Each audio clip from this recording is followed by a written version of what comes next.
The ocean is a symphony of sound. Beneath the waves, a constant chorus plays. The clicking of dolphins, the haunting songs of whales, the snap of shrimp, and the eternal whisper of currents caressing the seafloor. This underwater soundscape is so reliable, so permanent, that naval powers have built entire defense systems around monitoring these oceanic acoustics. But what if I told you there's a place where this symphony suddenly stops? A place where all sound vanishes, where radio signals die, where sonar pings disappear into nothingness, and where the natural background noise of the living ocean simply ceases to exist. Welcome to the silent zone of the Coral Sea, one of the ocean's most terrifying and unexplained mysteries. Imagine sailing through the crystal blue waters near the Solomon Islands. The weather is perfect, your navigation equipment functioning normally, the endless Pacific stretching before you in dazzling sunshine. Then, without warning, your radio crackles and dies. Your sonar displays nothing but blank emptiness.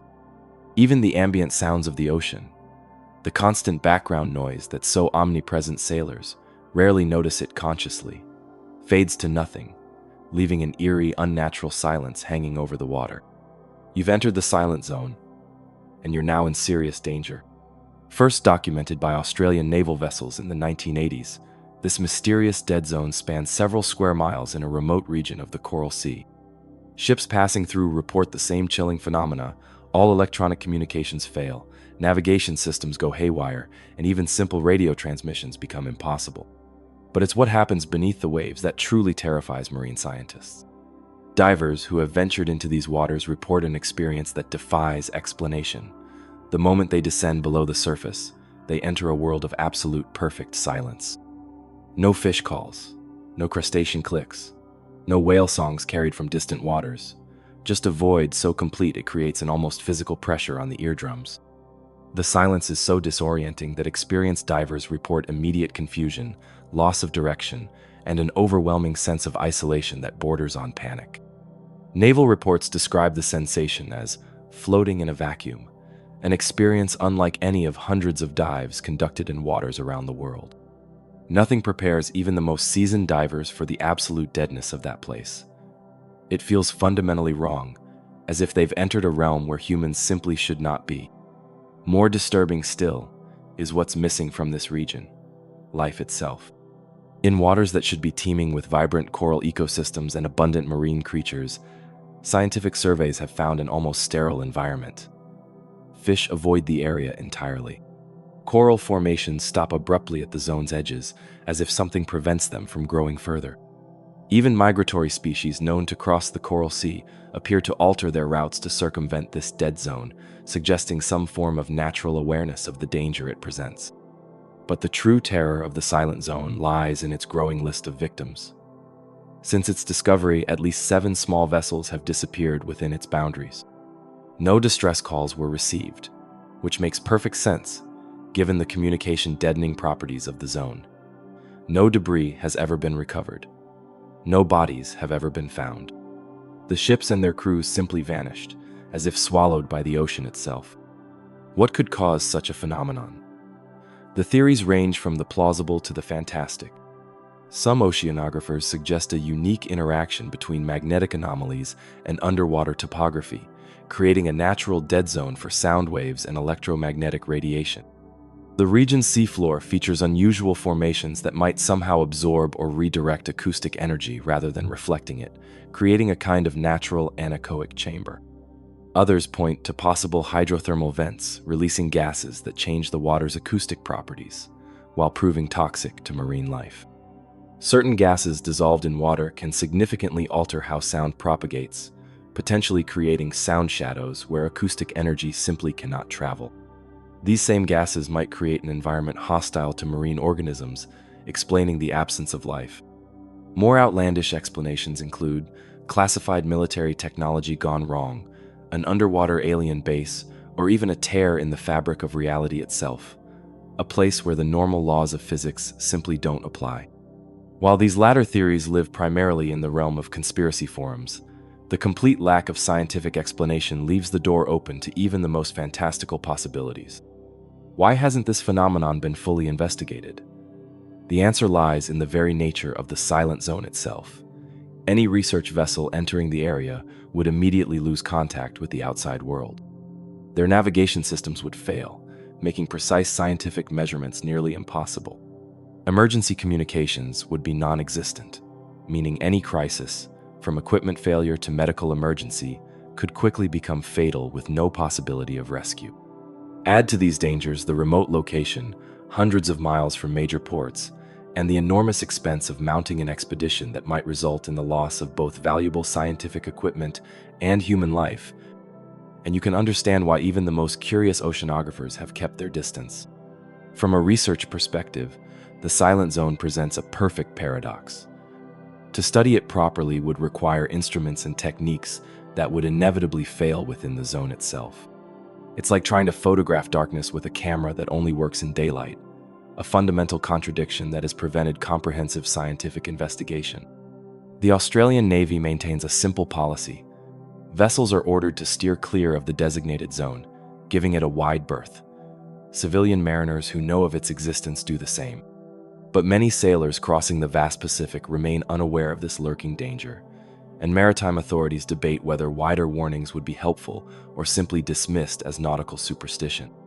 For now, the Silent Zone remains a haunting enigma, a place where our technologies fail, where natural sounds vanish, where ships disappear without trace, and where the ocean itself seems to hold its breath. It stands as a humbling reminder that despite all our modern advances, Earth's oceans still harbor mysteries that defy our understanding and dangers we cannot explain. As we continue to chart and study our planet's vast waters, the Silent Zone of the Coral Sea watches and waits in its perfect, unnatural quiet, a void in the ocean's eternal symphony that no one dares to investigate. If you've been captivated by this marine mystery, don't let yourself drift away just yet. Drop anchor and hit that subscribe button. It's your lifeline to more oceanic enigmas that will leave you breathless. Unlike the ships that vanish in the Silent Zone, your subscription ensures you'll never disappear from our community of mystery enthusiasts. Each new subscriber helps our channel navigate the treacherous algorithms of YouTube, keeping these fascinating stories afloat. So before we sail on to our next maritime mystery, take a second to subscribe. It's the perfect depth charge against missing our future explorations into the unknown depths. Now, let's continue our journey and dive into another baffling ocean mystery. Story 2. The Phantom Ship MV Lyubov Orlova.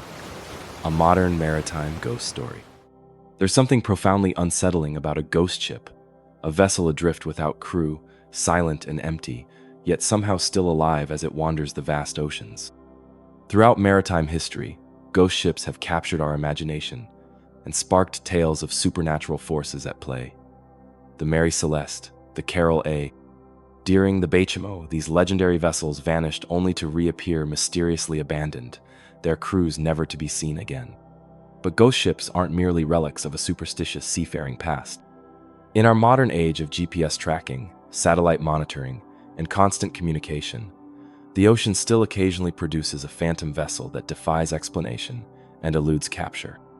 This is the strange tale of the MV Lyubov Orlova, a ghost ship of the 21st century. The story begins not with mystery, but with economic failure. The Lyubov Orlova was a 4,250-ton cruise ship built in 1976 for the Soviet Union, named after a famous Russian actress. For decades, she carried passengers on luxury expeditions to the Arctic and Antarctic, her ice-strengthened hull allowing her to navigate polar waters that would tear apart lesser vessels. But by 2010, her glory days were long past. Rust had replaced polish, debt had replaced profit. When the ship docked in St. John's, Newfoundland, she was seized by Canadian authorities over $250,000 in unpaid debts. The owner had gone bankrupt, and the crew hadn't been paid in months. For 2 years, the once proud vessel sat neglected in the harbor, slowly deteriorating as legal battles raged over her fate. Finally, in January 2013, a solution emerged. The ship was purchased by Iranian scrappers, who would tow her to the Dominican Republic to be dismantled for whatever value remained in her aging steel and machinery. On January 23, 2013, the tugboat Charlene Hunt began towing the Lyubov Orlova out of St. John's Harbor toward her final destination. And that's when our ghost story truly begins. Just one day into the journey, disaster struck. In the notoriously rough North Atlantic waters, the tow line snapped during a storm. The abandoned cruise ship, carrying no crew and no operational systems, was suddenly free, a 4,250-ton derelict cast adrift in some of the world's busiest shipping lanes. The Canadian authorities, concerned about potential collisions or environmental damage, sent a supply vessel that managed to secure the drifting ship, but their relief was short-lived. Before they could decide what to do with the captured vessel, the tow line broke again in heavy seas. With the Lyubov Orlova now drifting into international waters and no longer an immediate threat to Canadian infrastructure, officials made a fateful decision. They would let her go. Transport Canada announced that the vessel no longer posed a threat to the safety of Canadian offshore oil installations, their personnel, or the marine environment. The vessel had drifted into international waters, and given current patterns and predominant winds, it was considered very unlikely that the ship would re-enter waters under Canadian jurisdiction. With this statement, they essentially washed their hands of the problem. And so began one of the strangest manhunts of modern maritime history, the search for a ghost ship adrift in the North Atlantic. The Lyubov Orlova had disappeared into the vastness of the ocean, a massive needle in an aquatic haystack, potentially drifting toward Europe. For weeks, silence. The ship's lack of functioning navigation lights and radio systems made her a silent specter, invisible to conventional tracking. Then came the first potential sighting, a signal detected from an emergency position indicating radio beacon activated on February 23rd. These beacons are designed to trigger automatically when they come in contact with water, suggesting the Lyubov Orlova might be taking on water or had partially sunk. But the signal vanished as quickly as it appeared, and no confirmation could be made. As word of the ghost ship spread, fears grew. Without power or crew, the Lyubov Orlova had become what mariners call a derelict hazard, a floating threat capable of causing catastrophic collisions with other vessels. In the busy shipping lanes between North America and Europe, such an unseen obstacle could result in tragedy, especially at night or in poor visibility. Irish, Icelandic, and British maritime authorities issued alerts to all vessels, warning them of the potential danger lurking in the North Atlantic. Satellite companies shifted resources to help with the search, scanning thousands of square miles of ocean for any sign of the missing vessel. Then came perhaps the most disturbing development in the already unsettling saga. In March 2013, 2 months after the ship broke free, the UK's National Maritime Operations Centre received intelligence that the Lyubov Orlova had been spotted about 1,300 nautical miles from the Irish coast, drifting steadily toward Europe. Further heightening the unease was a message from environmental organizations warning of an even more grotesque element to the story. Since the ship had been docked and abandoned for years in a port, it had almost certainly become infested with rats. Without humans on board, these rats would have been free to breed unchecked, potentially creating what the media soon dubbed a ghost ship filled with cannibal rats. The rodents presumably turning on each other for sustenance during their long Atlantic drift. The search intensified. Aircraft scanned the ocean. Satellites were repurposed to search patterns likely to intercept the drifting vessel. Shipping companies altered routes, both to avoid potential collision and to help with the search. Yet the ghost ship eluded them all. No confirmed sightings, no collision reports, no wreckage washing ashore. The Lyubov Orlova had simply vanished. Maritime experts eventually proposed 3 possibilities. The ship had sunk in a storm, it had drifted into Arctic waters and become entrapped in ice, or it was still adrift, a phantom vessel wandering the North Atlantic shipping lanes like a maritime Flying Dutchman. The most likely scenario is that the ship sank in one of the many fierce storms that lash the North Atlantic, particularly during winter. Without power to maintain stability or pump out water, the aging vessel would have been at the mercy of waves that can reach heights of 50 feet or more. The activated emergency position indicating radio beacon signal supports this theory, a final electronic gasp as the ship slipped beneath the waves. Yet without wreckage or confirmed sighting of the ship sinking, a lingering uncertainty remains. The ocean is vast, and its capacity to hide even massive objects is well documented. The fact that an entire cruise ship could disappear in heavily monitored modern shipping lanes is a sobering reminder of the sea's immensity and our limited ability to observe it. There's something else worth considering, something that keeps maritime security experts awake at night. What if the Lyubov Orlova didn't sink? What if she was found by someone else? The possibility of piracy, while remote given the North Atlantic location, cannot be entirely dismissed. A derelict vessel of that size would be a valuable prize for those with the means to tow it to a discreet location. More disturbing still is the realization that if such a large vessel can simply vanish, despite our best technology and surveillance, what else might be moving, unseen, across our oceans? This thought has not escaped security agencies, who recognize that the same blind spots that swallowed the Lyubov Orlova could potentially hide more deliberate and sinister maritime activities. As of today, the whereabouts of the MV Lyubov Orlova remain unknown. No confirmed wreckage has ever been found. No coastal community has reported a massive cruise ship washing up on their shores.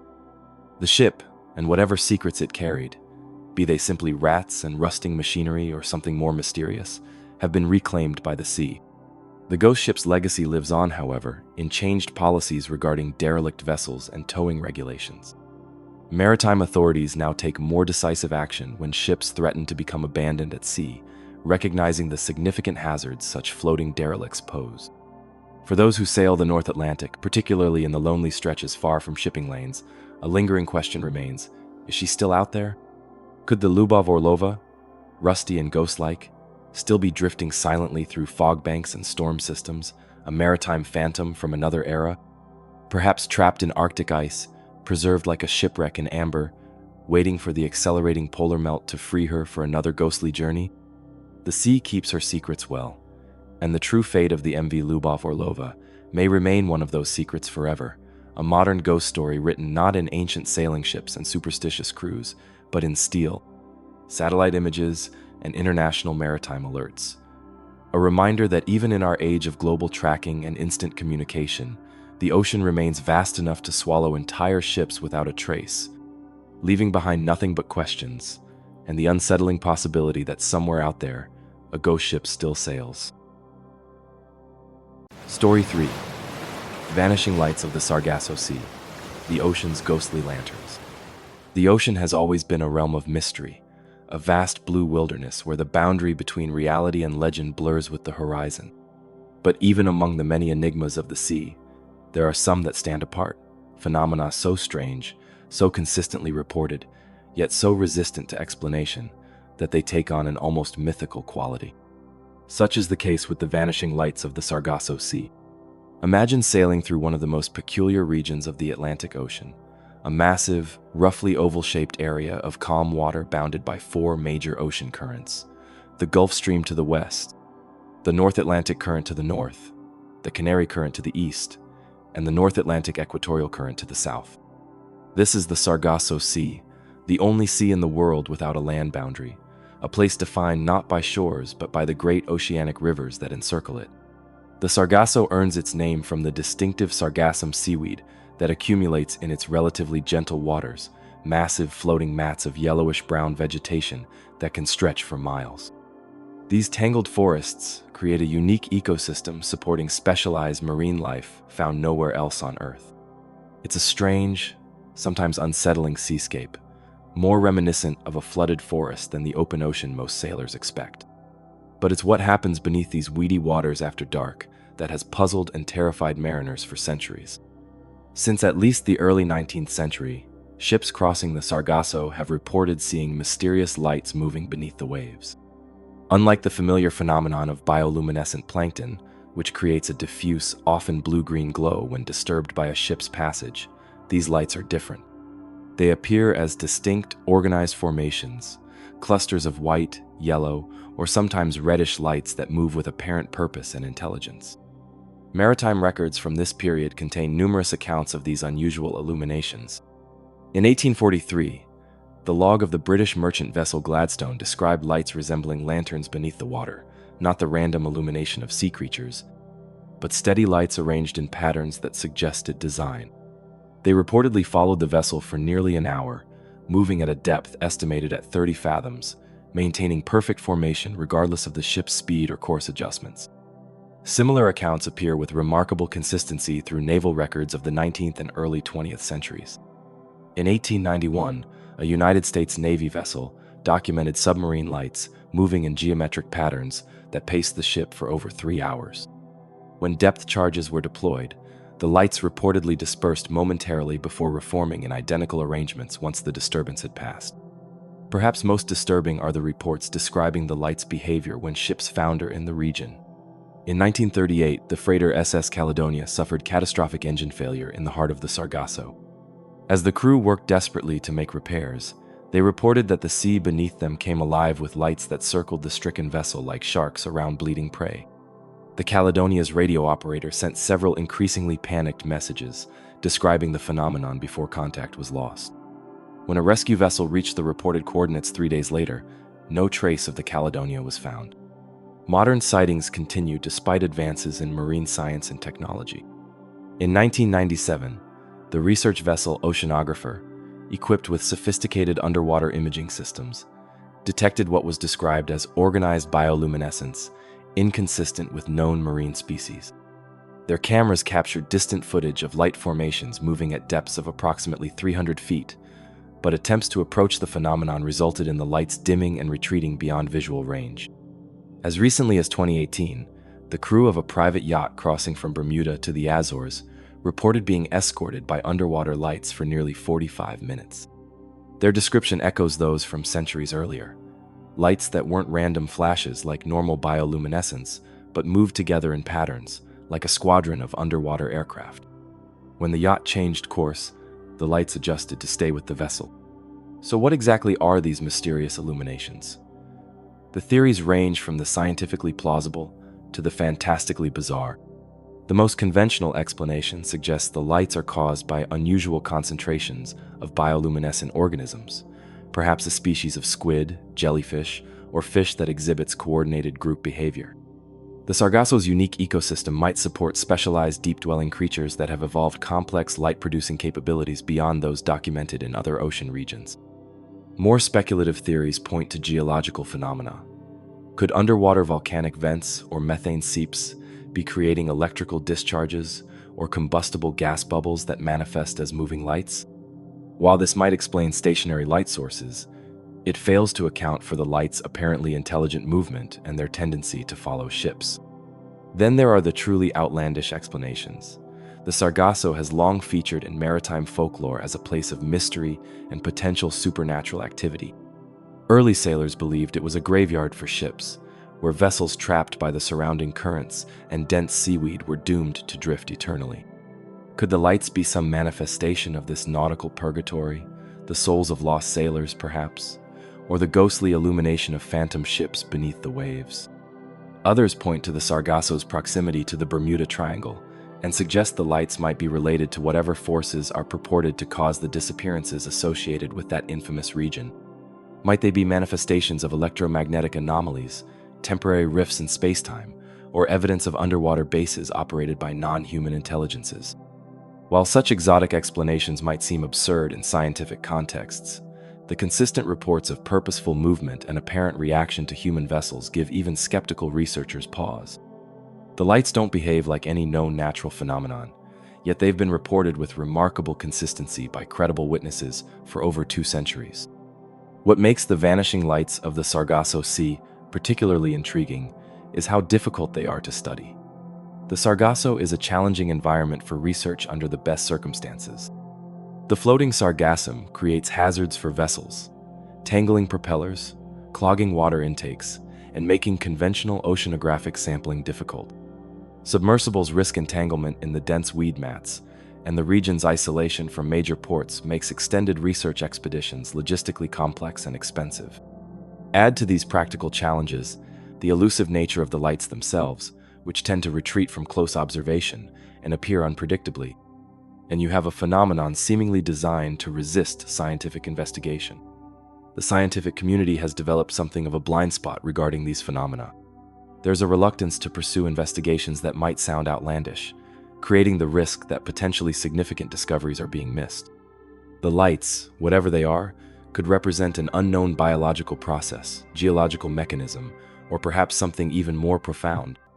Yet they've received remarkably little formal scientific attention. For mariners, however, the lights represent more than a scientific curiosity. They're a source of deep unease.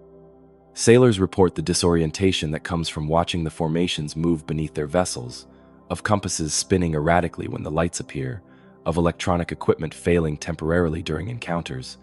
Some report crew members becoming inexplicably drawn to the water, fighting the urge to dive overboard toward the illuminations. Most disturbing are the correlations, however coincidental, with vessels that have disappeared in the region.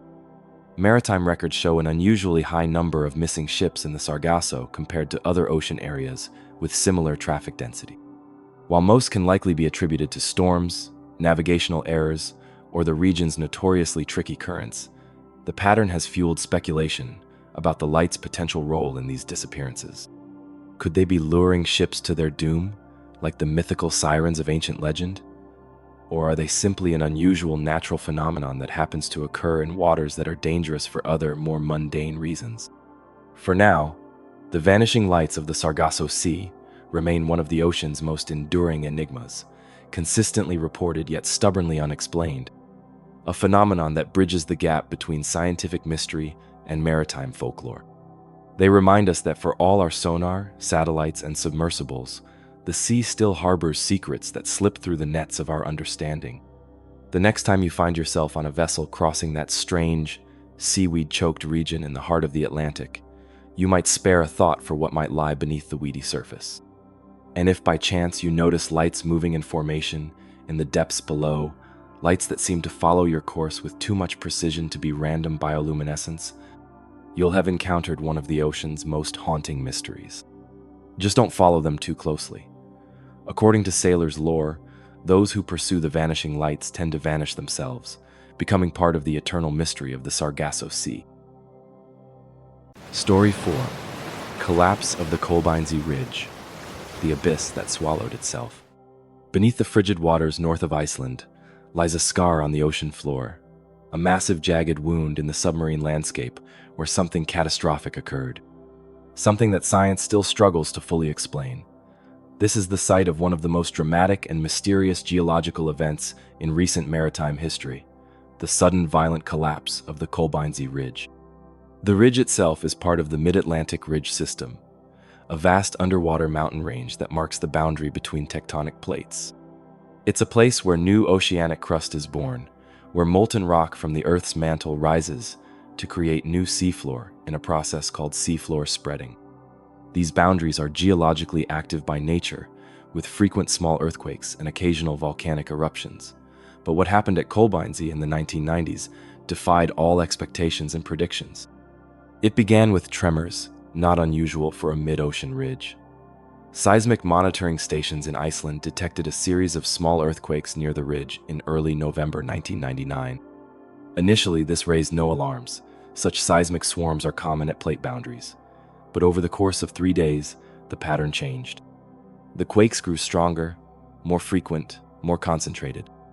Then, on November 11th, the ocean itself seemed to convulse. Seismographs across the northern hemisphere recorded an event registering between 5.8 and 6.2 on the Richter scale, a significant earthquake but not exceptional for a volcanic region. What made this event extraordinary wasn't its magnitude, but what followed. Over the next 72 hours, monitoring stations detected a series of unusual acoustic signatures, sounds traveling through the water that didn't match any known earthquake pattern. Something massive was happening on the seafloor. The first human witnesses were the crew of the Icelandic fishing vessel Thor, operating approximately 22 miles from the epicenter. The captain's log, later provided to Icelandic marine scientists, describes a scene of otherworldly terror. The sea began to boil, not metaphorically but actually boiling, with huge bubbles rising to the surface like a pot on a stove. The entire vessel shuddered as if it had run aground, though they were in deep water. The sonar showed something impossible. The seafloor itself seemed to be moving, rising, and then collapsing. Then they saw it. A wall of water, not like a wave that rolls, but like the ocean being pushed upward. They turned and ran before it at full power, and still it nearly overtook them. The Thor escaped, but the phenomenon was just the surface manifestation of a catastrophe unfolding in the depths. When research vessels finally reached the area weeks later, what they found stunned geologists worldwide. A section of the Kolbeinsey Ridge, approximately 7.5 miles long, had simply collapsed. Gone. Where detailed bathymetric maps had previously shown an underwater mountain rising to within 500 meters of the surface, there was now a chasm plunging over 3,000 meters deep. More than 15 cubic kilometers of rock, a volume greater than the entire island of Manhattan, had somehow been displaced in a matter of hours. It was as if a small mountain range had been erased from existence. This shouldn't have been possible. The energy required to displace that much material so quickly exceeds what even a major earthquake could produce. Something else happened here, something beyond conventional geological understanding. As scientists scrambled to understand the event, more disturbing evidence emerged. Water samples from the area showed extreme chemical anomalies, unusually high concentrations of methane, hydrogen sulfide, and various metals. Temperature readings revealed hotspots where water reached nearly 90 degrees Celsius, equivalent to 194 degrees Fahrenheit, far warmer than the near-freezing temperatures typical of Arctic waters.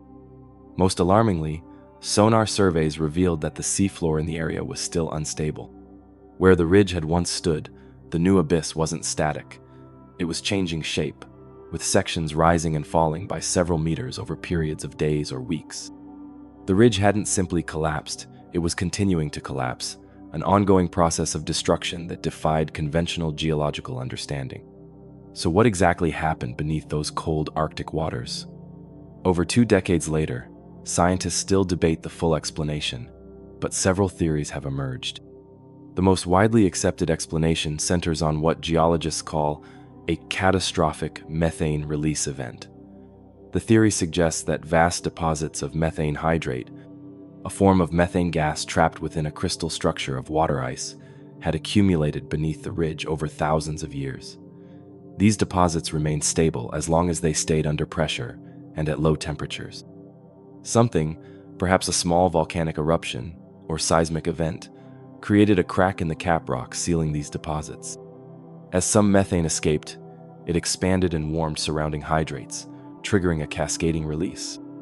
The rapidly expanding gas created enormous pressure, essentially blowing apart the ridge from within like a shaken champagne bottle suddenly uncorked.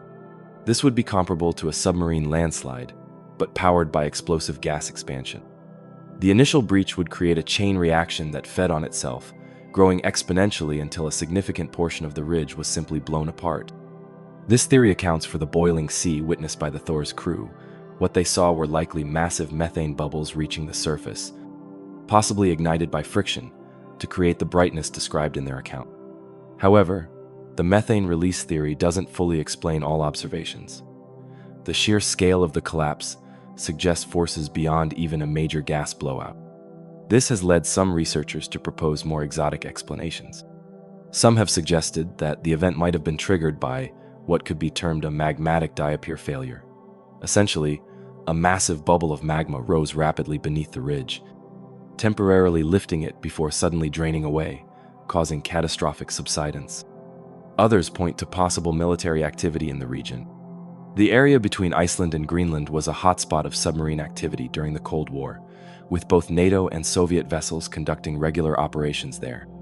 Some theorists suggest experimental weapons testing or a mishap involving nuclear submarines might have played a role, though no credible evidence supports these scenarios. Perhaps most disturbing is what the Kolbeinsey collapse might portend for the future. If the methane release theory is correct, similar deposits likely exist along other sections of the mid-Atlantic ridge and at continental margins worldwide. As ocean temperatures rise due to climate change, hydrate deposits previously kept stable by cold water could become increasingly vulnerable to similar catastrophic releases.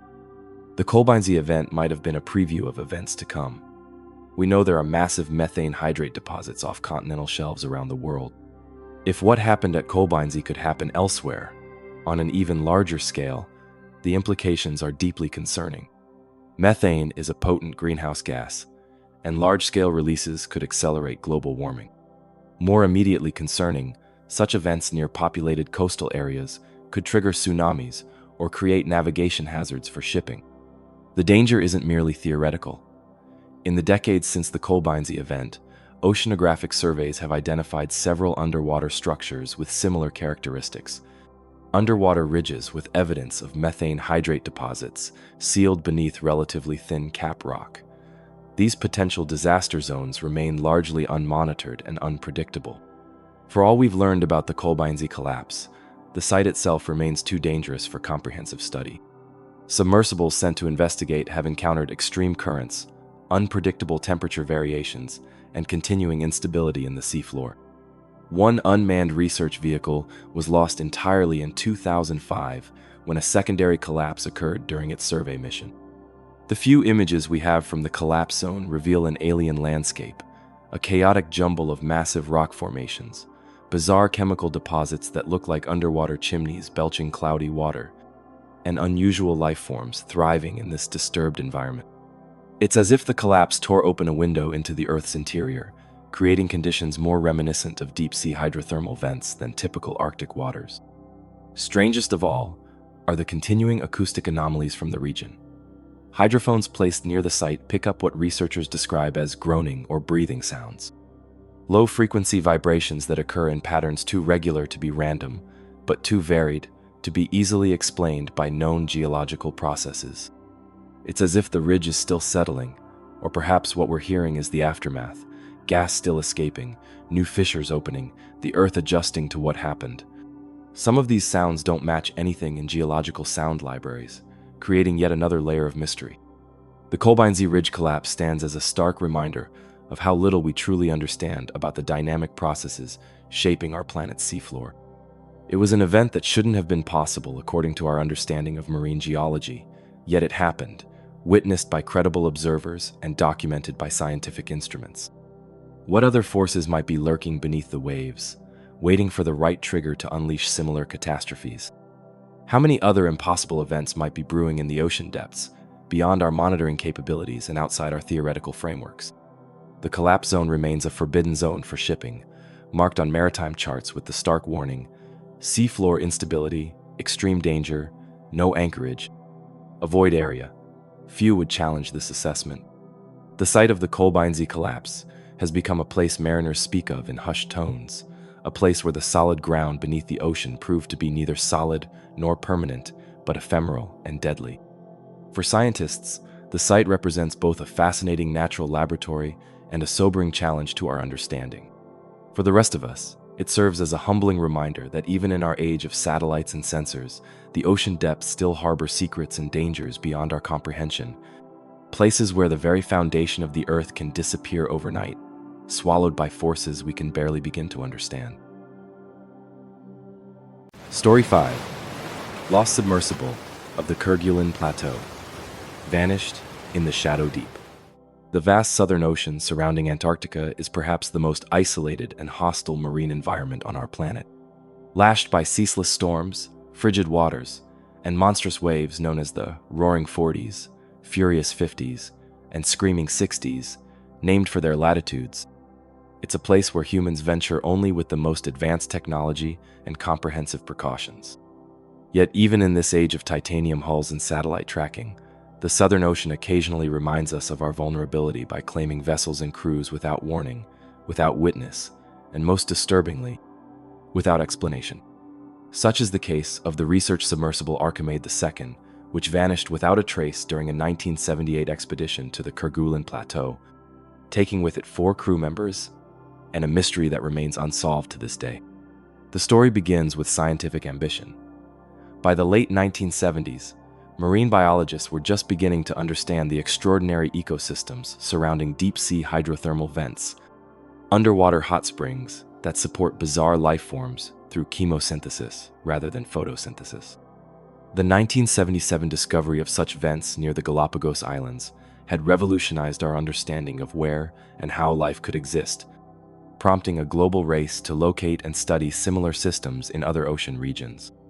The French oceanographic agency IFREMER, then called CNEXO, was at the forefront of this research.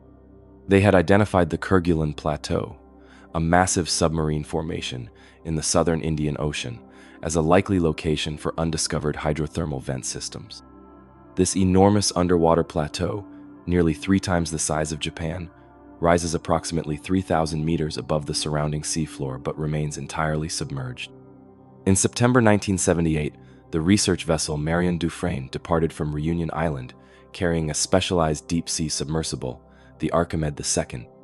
This submersible, a marvel of French engineering, was designed to operate at depths exceeding 2,000 meters, allowing direct observation of deep-sea environments previously accessible only through dredging or remote sampling.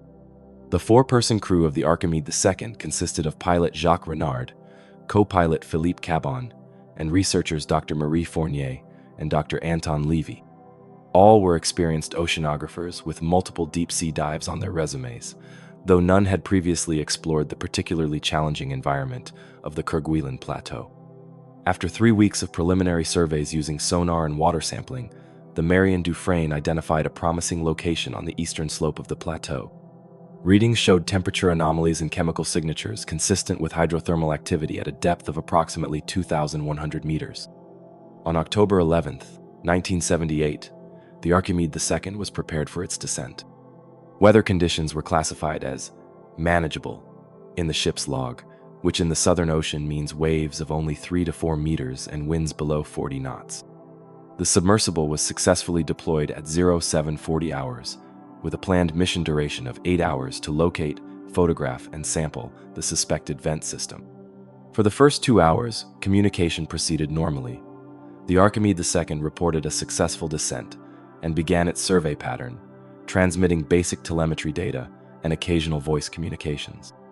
At 0956 hours, the crew reported excitedly that they were observing unusual formations and potential biological activity, suggesting they were approaching their target. The third and final clear transmission from the submersible came at 1023 hours. The transcript, translated from the original French, contains the last known words from the vessel. Depth 2,120 meters, moving on heading 047, speed 1.5 knots. Visibility poor due to particulate matter. Temperature rising, now at 11 degrees Celsius. When asked if they had visual contact with the vent structures, the response was negative, but sensors indicated they were close. After a moment, something was detected on the starboard camera. Following 18 seconds of silence, confused voices spoke of movement and large moving shadows that weren't fish. They were described as too large, though the description was cut short. The transmission mentioned electrical fluctuations, and an adjustment, of course, before becoming garbled with static. The final partially audible words spoke of shadows moving behind that were not geological before requesting something immediate, but the transmission ended abruptly at that point. The Marion Dufresne immediately attempted to re-establish contact, but no further communications were received. The submersible's tracking beacon continued to function for approximately 7 more minutes, showing the vessel moving erratically in a series of tight circles before suddenly descending to 2,320 meters, well beyond its certified operational depth. Then the beacon signal abruptly ceased. What followed was one of the most challenging deep-sea search operations ever attempted in the Southern Ocean. The Marion Dufresne remained on station for 18 days, deploying multiple sonar buoys and remote cameras, but no trace of the Archimede II was found. A second French vessel, the oceanographic ship Commandant Charcot, arrived on October 21st to assist, bringing additional search equipment including an early remotely operated vehicle, or ROV, capable of descending to 2,500 meters. Despite weeks of searching an area of approximately 300 square kilometers, no debris, oil slick, or acoustic signature of the submersible was ever detected. It was as if the Kerguelen Plateau had simply swallowed the Archimede II and its crew without a trace. The official investigation concluded in March 1979, produced a report that offered more questions than answers. The most plausible explanation proposed was a catastrophic hull failure caused by the submersible inadvertently descending beyond its crush depth, possibly due to an electrical system failure affecting its ballast controls.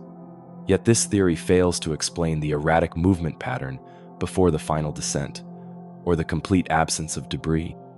When a pressurized vessel implodes at depth, it typically creates an acoustic event detectable by hydrophones hundreds of kilometers away, and debris normally rises to the surface. Neither phenomenon was observed following the disappearance of the Archimede II. The report made brief mention of the final transmission and its reference to moving shadows, but dismissed this as likely misidentification of suspended sediment in the water column, a common phenomenon near hydrothermal vents. Yet this explanation fails to account for why experienced oceanographers would mistake sediment for something they described as actively moving and unlike fish. In the decades since the incident, the official explanation has satisfied few who are familiar with deep-sea exploration. Alternative theories have emerged, some more credible than others. One significant hypothesis focuses on the unique geological characteristics of the Kerguelen Plateau. Unlike most submarine plateaus, which are formed by volcanic activity, parts of the Kerguelen Formation contain continental rock, fragments of land that separated from India and Australia when Gondwana broke apart millions of years ago. This unusual composition creates complex magnetic anomalies and gravitational variations that might have affected the submersible's instruments. Marine geologists who participated in later expeditions to map the plateau have noted that the Kerguelen Plateau is like no other oceanic structure on Earth.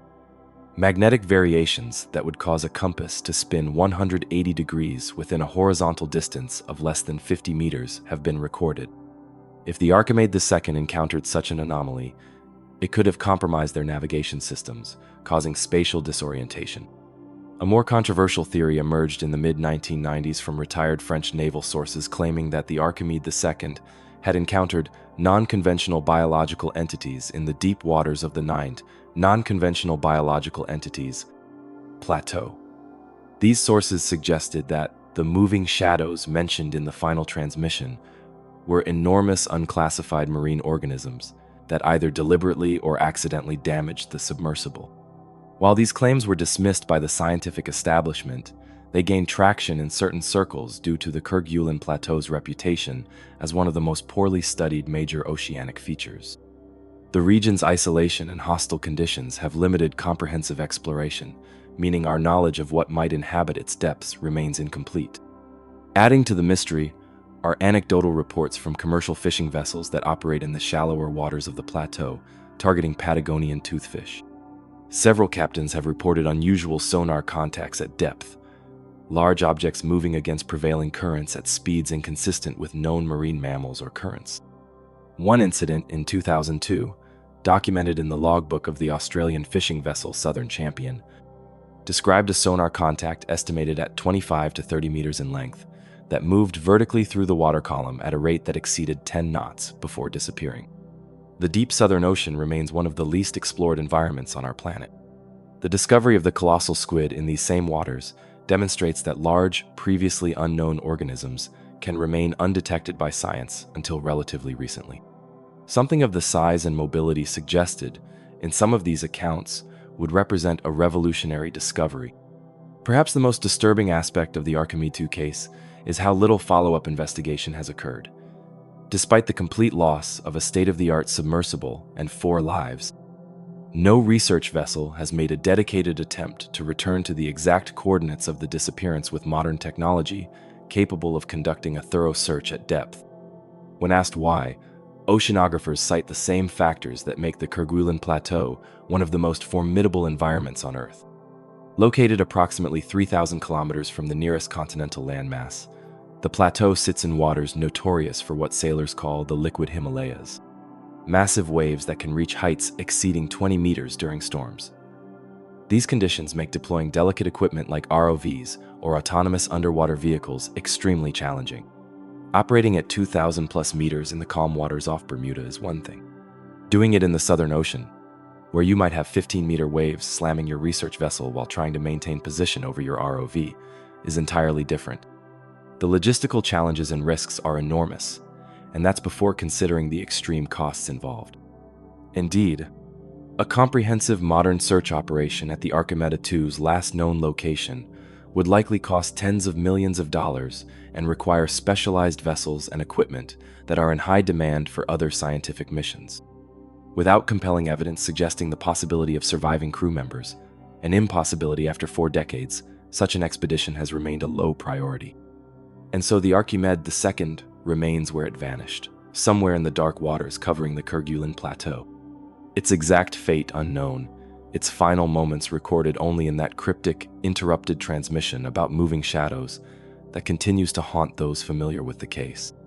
For the families of the crew, the absence of closure has been particularly difficult. No memorial service could be held with certainty. No definitive explanation could be offered for their loved one's disappearance. The sea took them, but gave no proof. Without wreckage, without bodies, completing the mourning process becomes impossible. They are neither alive nor properly dead. They are just gone. These words capture the particular cruelty of disappearances at sea, where the absence of evidence transforms what should be straightforward tragedies into enduring mysteries. The ocean's vastness and depth become not just physical challenges, but existential ones, capable of erasing all traces of human presence. The Kerguelen Plateau continues its silent vigil in the stormy Southern Ocean, a place where the seafloor rises toward the light but never breaches the surface.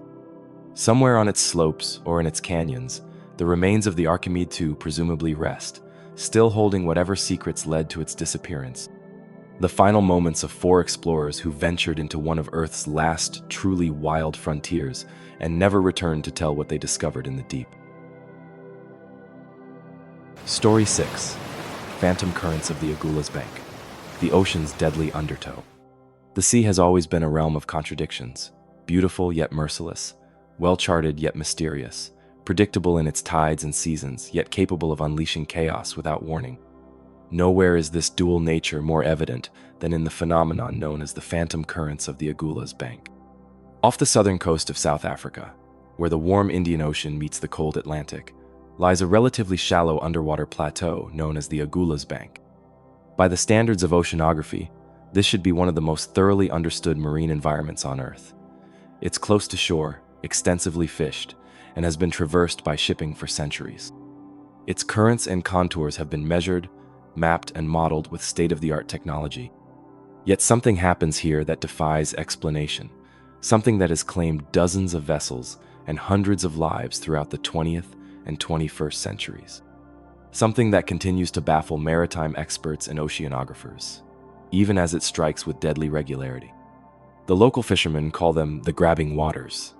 Scientists refer to them as anomalous current surges, or rapid bathymetric flow events. But most who have witnessed them firsthand and survived simply call them the phantom currents, sudden, unpredictable eruptions of water movement so powerful they can drag a ship underwater in minutes, leaving virtually no trace of its passing. Unlike most maritime dangers, these currents give little advance warning. They don't announce themselves with changes in water color or surface patterns visible from a distance. The first indication is often what sailors describe as a boiling effect. The sea's surface begins to churn and froth, not from wind or waves, but from something happening deep below. South African fishermen who have witnessed such events describe the water bubbling like it's coming to a boil in a pot.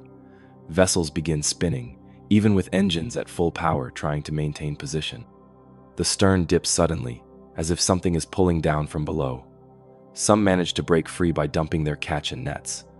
Others aren't so fortunate. In many documented cases, 1 minute a boat is visible on the horizon, the next, nothing. Just empty ocean where a ship with its crew had been moments before. What makes the phantom currents particularly baffling is their defiance of predictive modeling. Unlike rogue waves or tsunamis, which have been extensively studied and can now be forecast with some reliability, these current surges appear without correlation to weather patterns, seismic activity, or other known oceanic phenomena. It's as if portions of the ocean simply decide to start flowing in direct opposition to established current patterns. Documented cases show current surges creating localized flows moving at up to 12 knots in the exact opposite direction of the prevailing Agulhas current, one of the strongest and most stable current systems on the planet. Physically, this shouldn't be possible without some massive external forcing mechanism, yet no trigger has been identified. The documented incidents follow a disturbing pattern. A vessel, typically a fishing boat, though commercial ships have also been affected, suddenly encounters water that seems to move with deliberate force against its hull. The ship begins to rotate, usually counterclockwise, while being pulled into the center of the disturbance. As the rotation accelerates, the stern is dragged downward, often causing catastrophic flooding. The entire sequence, from first indication to complete disappearance, rarely lasts more than 7 to 10 minutes. Most chilling are the recovery efforts. In cases where the approximate location of a sinking is known, search teams find little floating debris, vessels seem to be pulled down so rapidly and completely that little breaks free to reach the surface. Underwater surveys of the presumed sinking sites reveal no coherent wreckage, but rather scattered fragments spread over surprisingly large areas, as if the ships were not merely sunk, but violently torn apart by immense forces.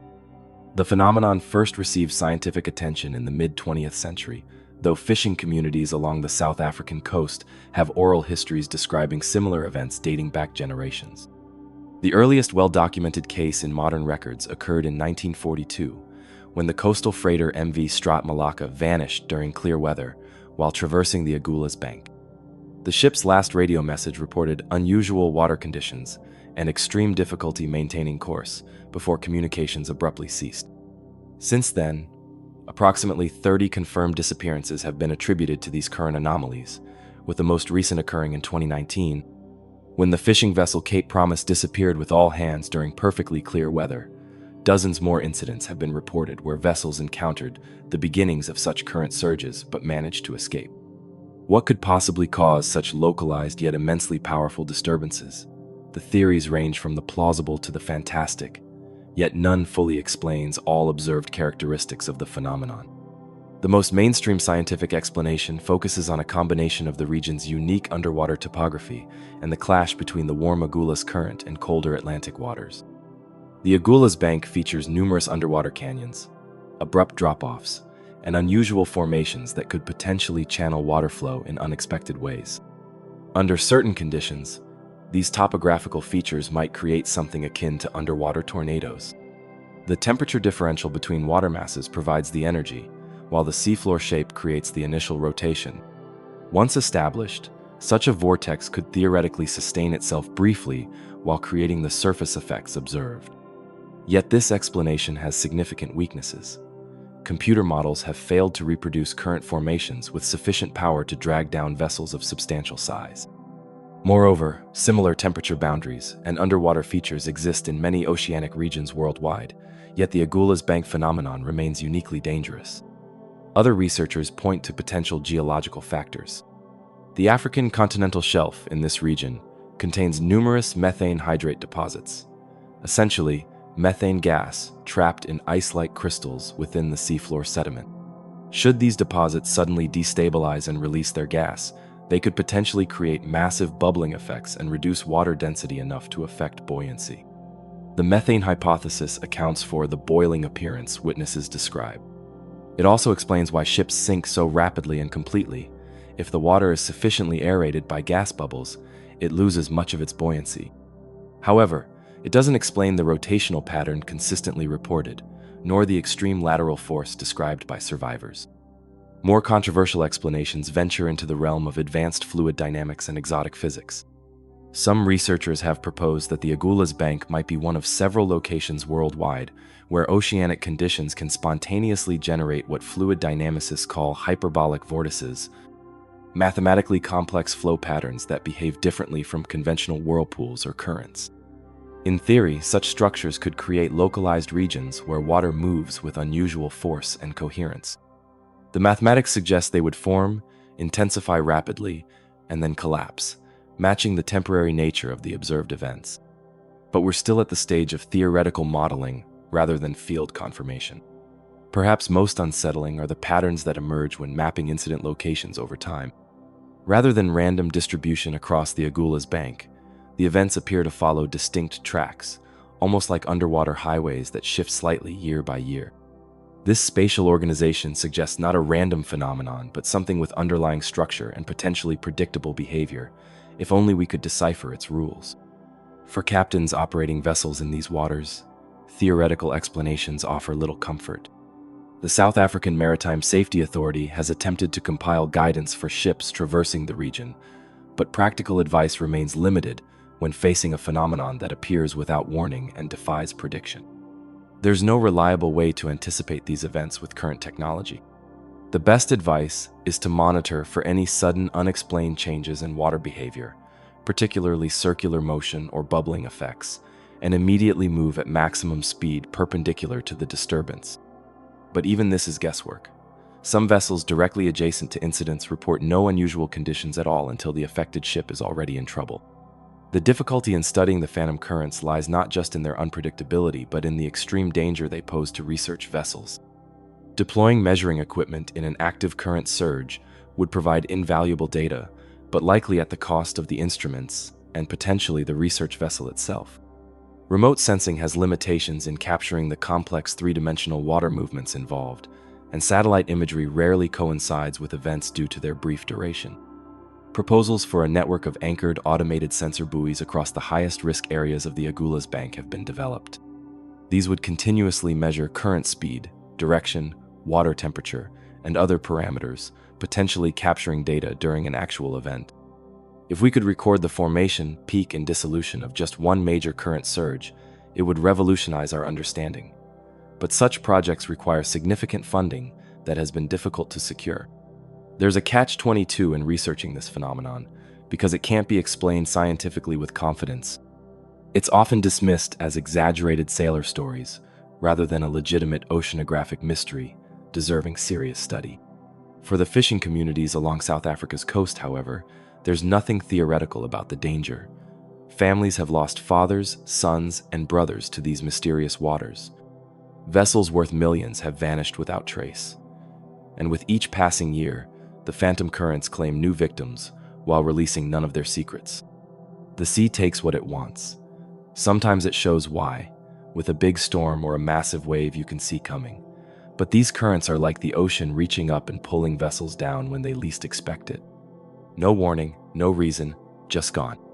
As maritime technology advances and our understanding of ocean dynamics grows more sophisticated, the phantom currents of the Agulhas Bank stand as a humbling reminder that the sea still harbors mysteries capable of defying our comprehension and claiming our ships and sailors when we least expect it. Somewhere beneath the seemingly placid surface waters off South Africa's coast, these deadly currents wait to form again, invisible until the moment they strike, phantom killers in an ocean we still only partially understand. Story 7. Disappearance of the SS Waratah, the ghost ship of Africa's wild coast. There are shipwrecks, and then there are ships that simply vanish, vessels that sail over the horizon and into oblivion, leaving behind no debris, no distress signals, no oil slicks, no floating bodies, nothing but questions and the aching absence of answers. Such disappearances haunt our maritime imagination precisely because they defy explanation. They remind us that for all our technological mastery, the sea can still swallow our greatest creations without a trace. No vanishing has captivated maritime historians and mystery enthusiasts quite like the case of the SS Waratah, a passenger cargo steamship that disappeared without a trace off South Africa's notorious wild coast in July 1909, taking 211 souls with her into the abyss. The Waratah was no ordinary vessel. Built by Barclay, Curle and Company in Glasgow, Scotland, she was the pride of the Blue Anchor Line, a magnificent 500-foot, 9,333-ton, state-of-the-art steamship designed for the Australia to England route. She featured luxurious accommodations for 128 first-class passengers and 193 third-class passengers, along with a crew of 119. Her maiden voyage in November 1908 had proceeded flawlessly, and she was making only her second voyage when disaster struck. The ship had already completed the London to Australia leg of her journey and was returning to England, having departed from Durban, South Africa on July 26, 1909, bound for Cape Town as her final port of call on the African continent. Captain Joshua Ilberry, a veteran seaman with an impeccable record, was in command. The last confirmed sighting of the Waratah came on the morning of July 27th, when she was observed by the crew of the Clan McIntyre, another steamer traveling the same coastal route. The ships exchanged signals, with nothing indicating distress or trouble aboard the Waratah. According to Captain Bruce of the Clan McIntyre, the weather was deteriorating, with increasing swells and a falling barometer suggesting an approaching storm. Conditions challenging but not exceptional for a vessel of the Waratah's size and design. What happened next has been the subject of debate, investigation, and speculation for over a century. When the Waratah failed to arrive at Cape Town as scheduled, initial concerns were tempered by the possibility of storm delays. But as days stretched into weeks with no sighting or communication, hope gave way to dread. The Blue Anchor Line dispatched search vessels, and the British Admiralty ordered its warships in the region to look for the missing liner. The SS Sabine conducted an extensive 88-day search, covering thousands of square miles of ocean, at that time the most thorough marine search ever conducted.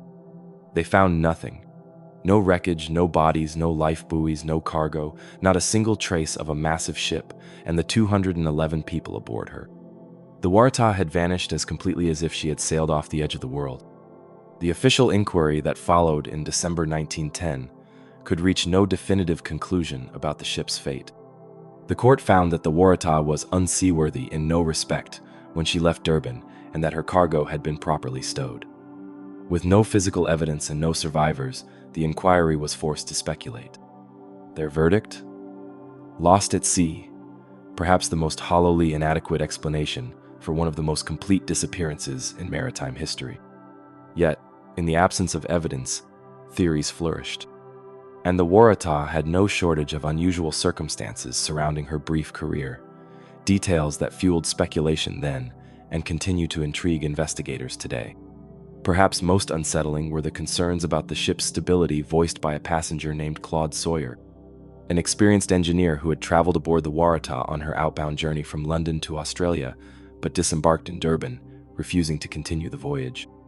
Sawyer later testified at the inquiry that he had been disturbed by the ship's tendency to list severely, even in moderate seas. He reported sharing his concerns with the captain and claimed to have experienced a premonition of disaster, including a vision of the Waratah with a blood-red sun setting behind her. He stated that he had a feeling amounting to a conviction that he must not continue the voyage. It was as if something beyond his own reason was guiding him. Was Sawyer merely a nervous traveler, or had he detected genuine design flaws that would lead to catastrophe? Modern naval architects who have reviewed the Waratah's specifications note that her design did create a higher center of gravity than was typical for vessels of her era. The ship carried substantial weight high above the waterline, including heavy cargo handling equipment and luxurious multi-level public rooms. This configuration could potentially compromise stability in certain sea conditions. Another peculiarity: several reports from passing ships described seeing a vessel matching the Waratah's description on fire off the wild coast on the evening of July 27th. This led to theories that the ship might have experienced a catastrophic boiler explosion or coal fire, a genuine risk in that era of steam propulsion. Supporting this hypothesis, a member of the Clan McIntyre's crew later claimed to have seen unusual dark smoke coming from the Waratah's funnels during their final sighting, potentially indicating combustion problems.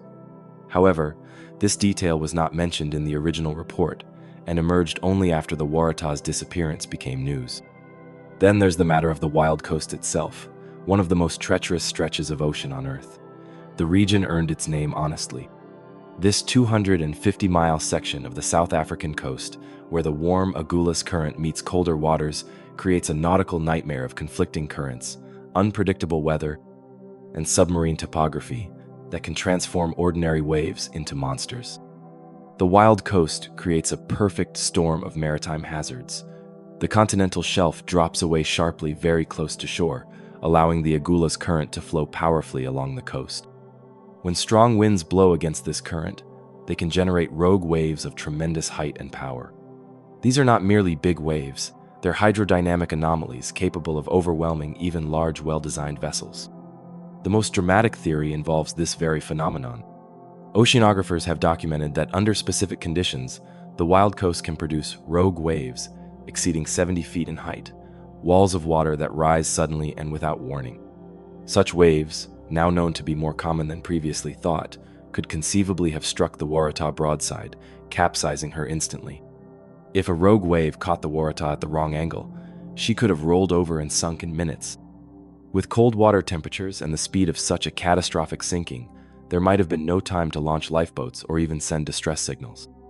The ship simply wouldn't have been designed to withstand such an extreme event. The rogue wave theory gained credence in 1973, when a similar phenomenon was recorded destroying the cargo vessel Neptune Sapphire in almost exactly the same waters. In that case, however, there were survivors who could testify to what happened. More mundane possibilities have also been proposed. Perhaps the Waratah experienced catastrophic mechanical failure, losing power and drifting far off course before sinking. Or maybe she suffered a structural failure, her hull plates giving way under the constant battering of heavy seas. Some have even suggested more exotic explanations, including a rare natural phenomenon known as a seaquake, an underwater earthquake that can create massive pressure waves capable of rupturing a ship's hull from below, causing it to sink with extraordinary rapidity. Whatever the cause, the Waratah's disappearance had immediate and lasting effects. The Blue Anchor Line, already facing financial difficulties, collapsed under the weight of the disaster and the accompanying negative publicity. The loss also accelerated the implementation of maritime regulations requiring ships to be equipped with wireless telegraphy, which might have allowed the Waratah to communicate her position and condition during her final moments. For more than a century, the search for the Waratah has continued intermittently. Advances in deep-sea exploration technology have allowed investigators to scan ever larger areas of the seafloor with increasing precision. In 1991, a sonar contact approximately 10 nautical miles offshore raised hopes that the wreck had finally been located. However, subsequent exploration revealed it to be the remains of a different vessel. In 1999, renowned shipwreck hunter David Mearns launched the Waratah Project, the most technologically advanced search for the vessel to date. Using side-scan sonar, magnetometers, and remotely operated vehicles, Mearns and his team methodically swept more than 7,000 square miles of seafloor. Despite this exhaustive effort, the Waratah remained elusive. The wild coast keeps her secrets well. If the Waratah lies in these waters, she rests in a location that has defeated our best technology and methodology. The continued absence of physical evidence has kept the Waratah firmly in the realm of maritime mystery, alongside other famous ghost ships like the Mary Celeste.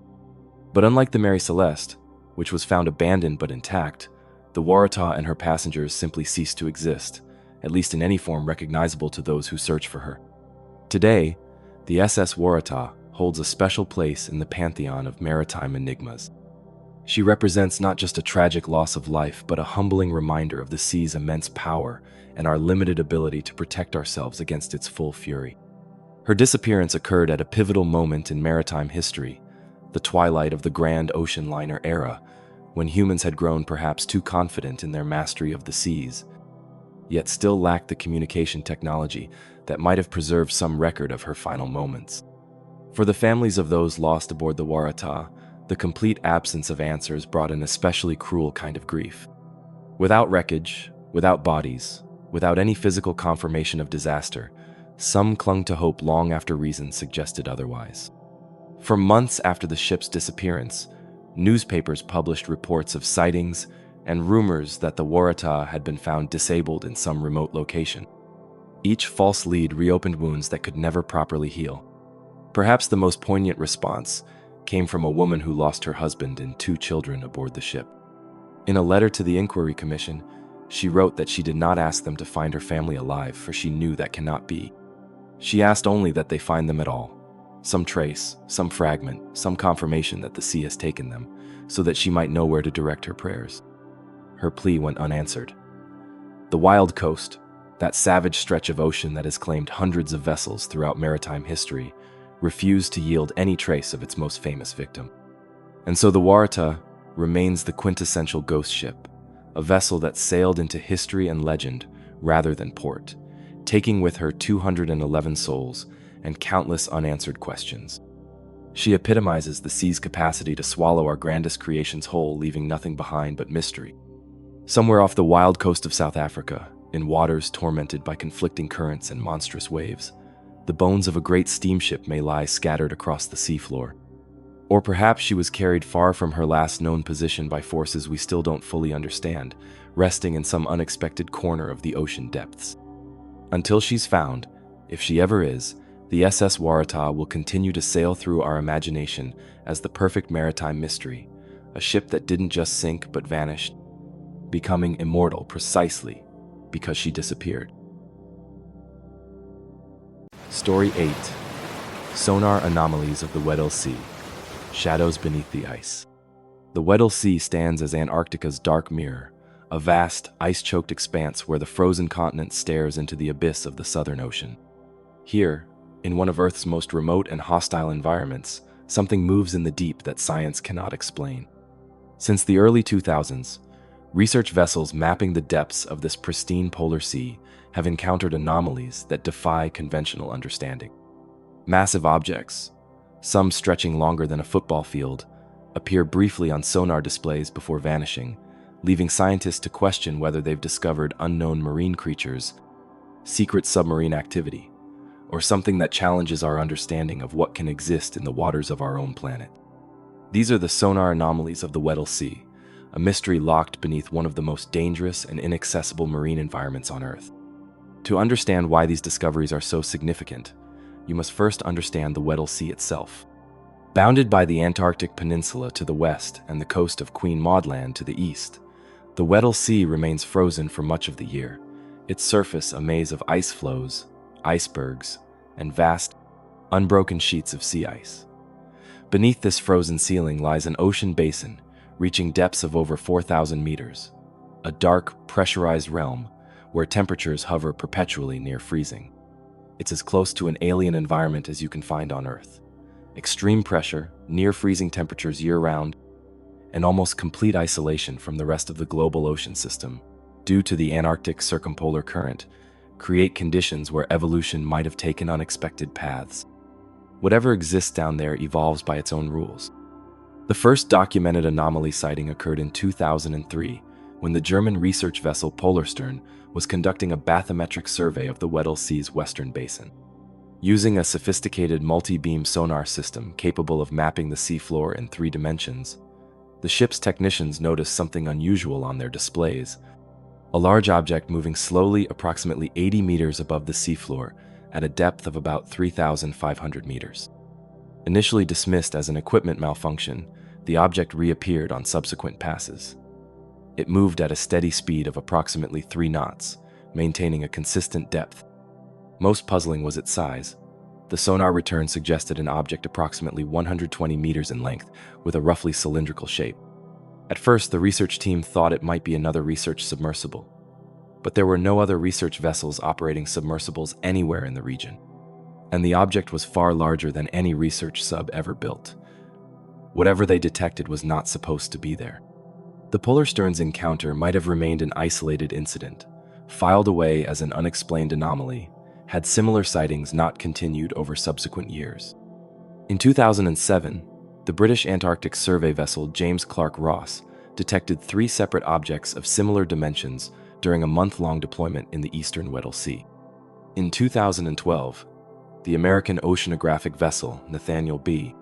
Palmer recorded multiple sonar contacts of objects ranging from 50 to 130 meters in length, all moving independently of ocean currents and showing what appeared to be deliberate changes in direction. The scientific community initially approached these reports with extreme skepticism. Sonar systems, particularly when operating in challenging conditions, can produce false returns.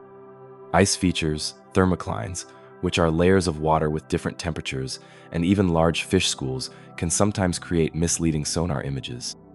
But as the evidence accumulated, the phenomenon became harder to dismiss. Multiple vessels using different sonar systems were recording similar anomalies in the same region.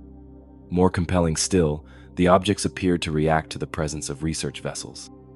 During a 2015 deployment, researchers were tracking one of these anomalies at a depth of approximately 2,800 meters. When they changed course to move directly above its position, the object immediately altered its trajectory and accelerated away at a speed of nearly 12 knots before disappearing from their sonar. Whatever it was, it responded to their presence in a way that suggests either intelligence or some form of sensory capability. The most detailed observation came in 2018, when the Norwegian research vessel Kronprins Haakon, equipped with the latest generation of multi-frequency sonar systems, managed to track one of the anomalies for nearly 37 minutes. The data collected revealed several startling details. The object maintained neutral buoyancy without visible propulsion, changed depth from 3,200 meters to 2,400 meters without apparent effort, and most inexplicably, appeared to alter its shape slightly during the observation period. When the Kronprins Haakon launched an ROV, or remotely operated vehicle, to attempt visual confirmation, the anomaly rapidly moved beyond range, accelerating to a speed described as well beyond the capabilities of any known marine mammal, and comparable only to the fastest torpedo systems. The consistent characteristics of these anomalies have led to several theories about their nature, ranging from the mundane to the extraordinary. The most conventional explanation suggests they might be previously unknown whale species. The Southern Ocean is home to many cetaceans, including the massive blue whale and the little understood beaked whales, some species of which weren't discovered until the 21st century. However, the size, depth, and behavior of the anomalies argue against even the largest known whales. Blue whales typically reach maximum lengths of 30 meters, far smaller than the 120-meter returns some sonar systems have detected. More significantly, no known whale can remain at depths of 3,000+ meters for extended periods or achieve the speeds observed. Even the deepest diving known cetacean, Cuvier's beaked whale, typically descends to about 3,000 meters for a maximum of just 2 hours before returning to the surface to breathe. These objects remain at extreme depths for days or weeks at a time, based on periodic observations. No air-breathing vertebrate could survive such a profile. And if they're not air breathers, then we're talking about something completely outside our understanding of large marine fauna. A second theory proposes that the anomalies might be enormous unknown species of deep-sea squid. The colossal squid, scientifically known as Mesonocoteuthis hamiltoni, is known to inhabit Antarctic waters and can grow to considerable size. But even the largest specimens ever recorded measure less than 15 meters in total length, an order of magnitude smaller than the largest anomalies detected. Additionally, squids move using jet propulsion, which produces a distinctive swimming pattern that doesn't match the smooth, consistent movement recorded from the anomalies. More controversial explanations venture into the realm of national security. The deep, isolated waters beneath Antarctica's ice shelves would provide an ideal testing ground for experimental submarines or autonomous underwater vehicles. Several nations, including the United States, Russia, and China, have active polar research programs that could conceivably serve as cover for classified military testing. The capabilities described, rapid acceleration, extreme depth tolerance, possible shape alteration, align with the theoretical objectives of advanced naval technology. If a nation had developed a breakthrough in submarine technology, testing it under the Antarctic ice would shield it from detection by potential adversaries. However, the sheer size of the objects argues against even the most advanced human technology. No known submarine approaches 120 meters in length while maintaining the maneuverability observed in the anomalies. The pressure at 4,000 meters would also crush any conventional submarine hull, requiring engineering capabilities well beyond current naval architecture. Perhaps most intriguing are the outlier theories that suggest something truly unknown. The extreme isolation of the deep Antarctic waters, particularly beneath the permanent ice shelves, has created evolutionary conditions unlike anywhere else on Earth. Some biologists speculate that entirely novel forms of megafauna could have evolved in this environment, perhaps representing a completely different evolutionary path than life in more connected ocean basins. The deep sea remains Earth's least explored environment. We've mapped the surface of Mars in greater detail than our own ocean floor. The discovery of hydrothermal vent ecosystems in the 1970s completely revolutionized our understanding of where and how life can exist. The Weddell Sea anomalies might represent another such paradigm shift. What makes these sonar contacts particularly tantalizing is their inaccessibility. The Weddell Sea presents one of the most challenging operational environments imaginable for scientific research. Surface conditions include unpredictable ice movements, extreme storms that can develop in hours, and temperatures that can freeze equipment solid. Beneath the surface, the challenges only multiply. Deploying and operating sophisticated equipment at depths of 3,000+ meters is difficult under ideal conditions. Doing it in the Weddell Sea, where you're often working through a hole in the ice while battling extreme cold, is an entirely different level of challenge. If your equipment fails, there's no quick way to repair or replace it. And if your ship gets trapped in the ice, which happens with alarming regularity in these waters, you might not get out until the next season. These logistical obstacles have prevented researchers from deploying the one tool that might solve the mystery: a deep-diving submersible capable of visual confirmation and sample collection. The risks are simply too great, both to human operators and to the extraordinarily expensive equipment such an expedition would require. You'd need something like James Cameron's Deep-Sea Challenger submersible, which costs tens of millions of dollars, and you'd be taking it into an environment where the risk of total loss is significant.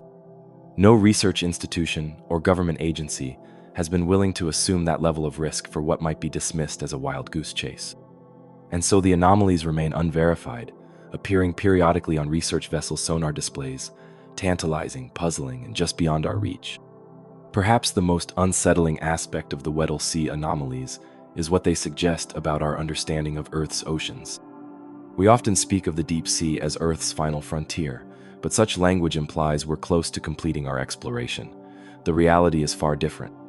We've explored less than 20% of our ocean floor with high-resolution mapping, and we've directly observed far less than 1%. The ocean comprises 99% of Earth's livable habitat by volume. We are a terrestrial species with a terrestrial bias in our science and exploration. The Weddell Sea anomalies remind us how vast our unknowns remain, even on our home planet. Whatever moves in the frigid depths of the Weddell Sea, be it unknown creatures, secret technology, or something that defies our current categories, it moves through an environment so hostile to human exploration that it might as well be on another world. Until technology advances, or the risk calculus changes, these sonar shadows will remain just that, ghostly echoes from an abyssal realm, evidence of something large and mobile in waters where, according to conventional understanding, nothing so large should be able to exist. For now, the Weddell Sea keeps its secrets, locked beneath a ceiling of ice and preserved by cold, pressure, and inaccessibility from a scientific community that can detect its anomalies but cannot, or perhaps dare not, reach them. Story 9. Ghost Signals of the Tasman Sea. Whispers from the Deep. The Tasman Sea stretches like a vast blue desert between Australia and New Zealand, a 1,400-mile expanse of open water where the horizon seems endless, and the ocean plunges to depths exceeding 17,000 feet. Mariners have crossed this formidable body of water for centuries, from Polynesian navigators in ocean-going canoes to modern container ships and pleasure craft. Most make the passage without incident, guided by stars, compasses, and now GPS and satellite communications. But since the early 1990s, something strange has been happening in the Tasman's waters. Something that defies explanation and sends chills down the spines of even the most seasoned sailors. They call them the ghost signals of the Tasman Sea, phantom radio transmissions that seem to emanate from nowhere and everywhere, containing messages no one can decipher but everyone can feel. These aren't the normal static and interference common to maritime radio. There's something altogether different, structured, repetitive patterns that sound almost like language, yet match no known communication protocol or code. And they only occur in specific regions of the Tasman, appearing without warning, lingering for minutes or hours, then vanishing as mysteriously as they arrived. The first documented encounter with the ghost signals occurred in September 1992, when the Australian cargo vessel MV Brisbane Star was making a routine crossing from Sydney to Wellington. At approximately 3:15 a.m., with the ship roughly equidistant from both coastlines, the radio operator reported hearing an unusual transmission cutting across multiple frequencies simultaneously. It wasn't like normal radio traffic. It had structure, patterns of sounds that repeated with variations, almost like someone speaking a language never heard before. Not voice, not Morse code, not digital data transmission as understood then, something else entirely. The ship's communications officer, a radio operator with 22 years of experience, made the unusual decision to record the transmission. That recording, later analyzed by telecommunications experts at the University of Sydney, revealed something truly puzzling. The signal appeared on multiple frequency bands simultaneously, something that conventional radio equipment shouldn't be capable of producing. More disturbing still, the transmission seemed to be emanating from a point directly beneath the vessel, despite the absence of any submarine activity in the area, according to both Australian and New Zealand naval authorities. The Brisbane Star incident might have remained an isolated curiosity, if not for a series of similar reports that followed. Between 1993 and 1999, 14 separate commercial vessels reported encountering comparable signals while crossing the Tasman. In each case, the same characteristics were described: multi-frequency transmissions, seemingly structured patterns, and an apparent point of origin deep beneath the surface. What made these encounters particularly unsettling was their effect on electronic equipment. Ships reporting the ghost signals frequently experienced simultaneous malfunctions in navigation systems, with compass readings fluctuating wildly and GPS coordinates jumping erratically. In several cases, vessels found themselves miles off their plotted course after the signals ceased, with no explanation for how they had deviated so dramatically without the crew noticing. It was as if vessels entered some kind of fog, not of visibility but of awareness. All instruments would give readings that made no sense, and the signal itself seemed to affect concentration. Crews, all experienced professionals, reported feeling disoriented and unusually fatigued. When the transmission finally stopped, ships would discover they drifted many nautical miles off course despite the autopilot being engaged. The scientific community initially approached these reports with healthy skepticism. Radio interference can have mundane explanations: atmospheric conditions, equipment malfunctions, or even psychologically induced misinterpretations. But as reports accumulated and affected increasingly sophisticated vessels, researchers began to take notice. In 2008, a joint Australian-New Zealand research initiative called Project Echo was established to investigate the phenomenon. The project deployed a network of hydrophones and radio monitoring stations on vessels crossing the Tasman, hoping to capture the signals under controlled conditions. For nearly 18 months, the project recorded nothing unusual until November 2009, when 3 separate vessels in the monitoring network captured the same transmission simultaneously. The resulting data contradicted every conventional explanation previously proposed. What they recorded defied our understanding of how sound or radio waves should propagate in water. The transmission originated from a depth of approximately 4,000 meters, but showed none of the distortion or attenuation we'd expect from a signal traveling through such a medium. More puzzling still, the signal appeared to violate basic principles of information theory in terms of how it occupied and moved between frequency bands. The signals contained another layer of mystery, embedded patterns that tantalizingly resembled language or code, but matched nothing in the vast libraries of known communication systems. Cryptographers, linguistics experts, and military signals intelligence analysts all examined the recordings, and none could identify their nature or origin. There was definitely structure there, repeating elements, variations that suggest syntax, modulations that could indicate semantic content, but it matched no known human language code or transmission protocol. If it was a form of communication, it was unlike anything we've encountered before. The geographical pattern of the signals added another layer to the mystery. When researchers plotted all reported encounters on a map of the Tasman Sea, they discovered that the vast majority occurred within 3 distinct zones, each roughly circular with a diameter of approximately 50 nautical miles.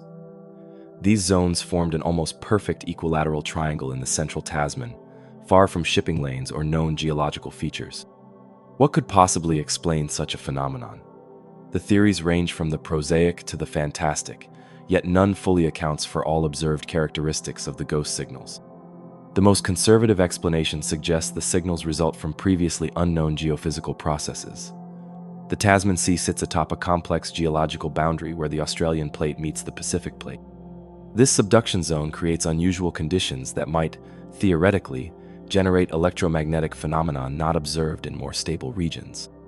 Certain minerals under extreme pressure can exhibit piezoelectric properties, generating electrical charges when stressed.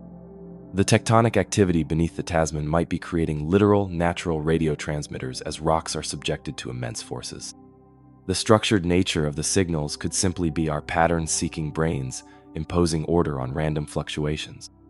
Yet this explanation fails to account for the signal's apparent intelligence, their tendency to begin when vessels enter certain areas and cease when they depart, as if activating in response to the ship's presence. It also doesn't explain the precise geographical distribution or the signal's effects on electronic equipment and human cognition. A more controversial theory suggests the signals might originate from undisclosed military activity. Both Australia and New Zealand maintain naval forces, as do other Pacific powers, including the United States and China. The deep Tasman Basin could, theoretically, serve as a testing ground for advanced submarine communications or underwater surveillance systems. The triangular pattern is particularly suggestive of a military installation. 3 points of transmission creating a monitored zone is a classic surveillance configuration. The signals could be some form of encrypted communication between underwater listening posts or unmanned submarine drones.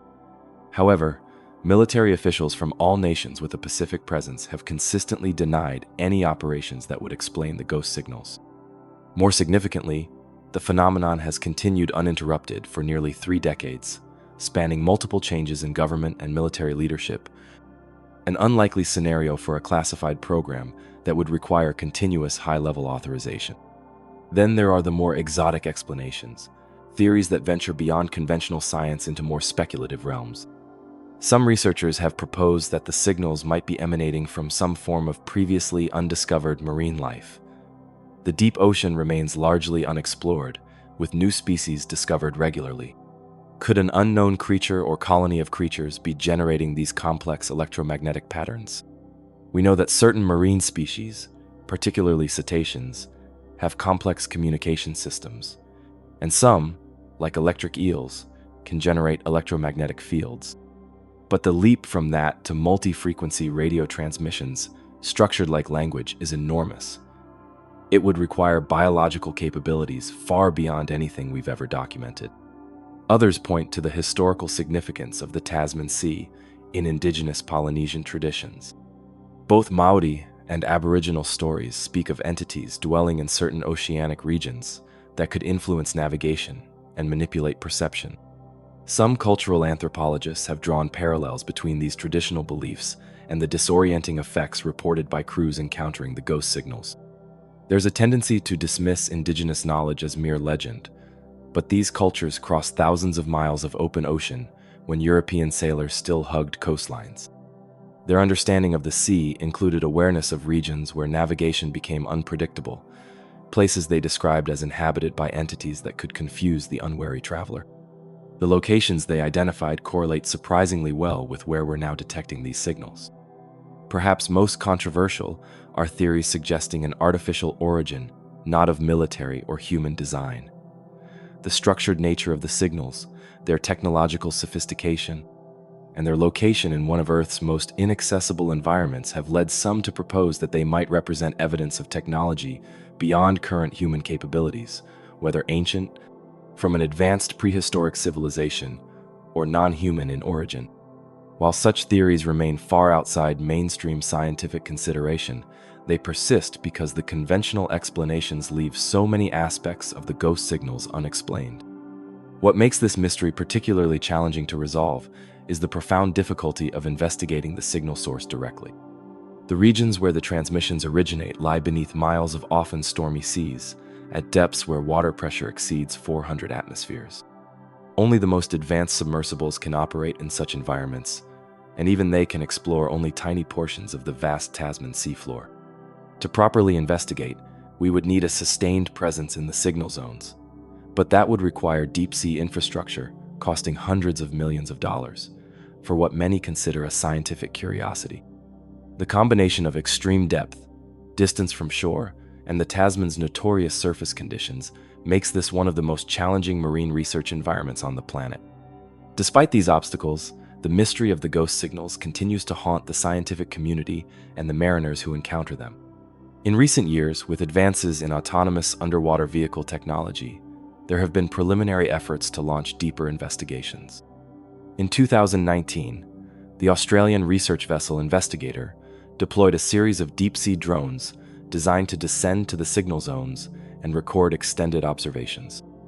The results were both tantalizing and frustrating. 2 of the 3 drones were lost, their communication systems failing shortly after they entered the area where signals had previously been detected. The 3rd returned with corrupted data storage that yielded only fragments of recordings, though those fragments included several minutes of what appeared to be the ghost signals at unprecedented clarity and proximity to their source. Whatever generated the signals appeared to be responding to the drone's presence. The transmission patterns changed when the drone approached, becoming more complex and shifting frequency in ways that seemed deliberate. It was as if something was examining the device, perhaps even attempting to communicate with it. The partial data recovered from the surviving drone revealed something else: faint but distinct visual anomalies in the abyssal darkness. At the exact coordinates where the signal was strongest, the drone's cameras captured what researchers described as structured bioluminescence, unlike any known deep-sea phenomenon. patterns of blue-green light organized in geometric formations that pulsed in rhythm with certain elements of the audio signals. For mariners who regularly cross the Tasman, the ghost signals have become part of the sea's folklore, a phenomenon to be respected and avoided when possible. Commercial shipping now tends to route around the known signal zones, adding fuel costs and transit time, but eliminating the navigation risks associated with encounters.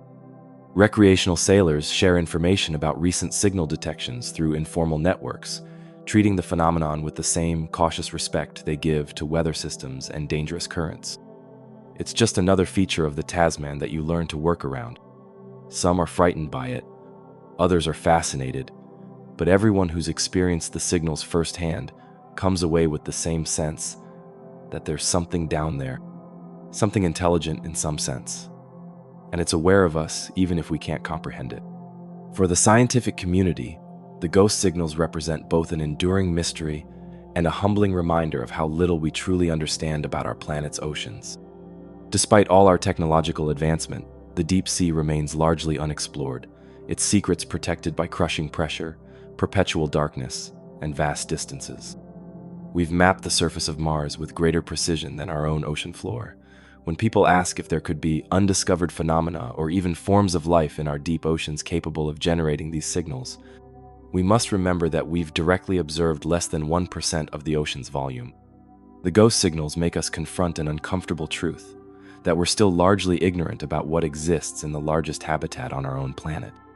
And so the signals continue, emanating from the lightless depths of the Tasman Sea, structured, rhythmic, almost linguistic in their complexity, yet indecipherable.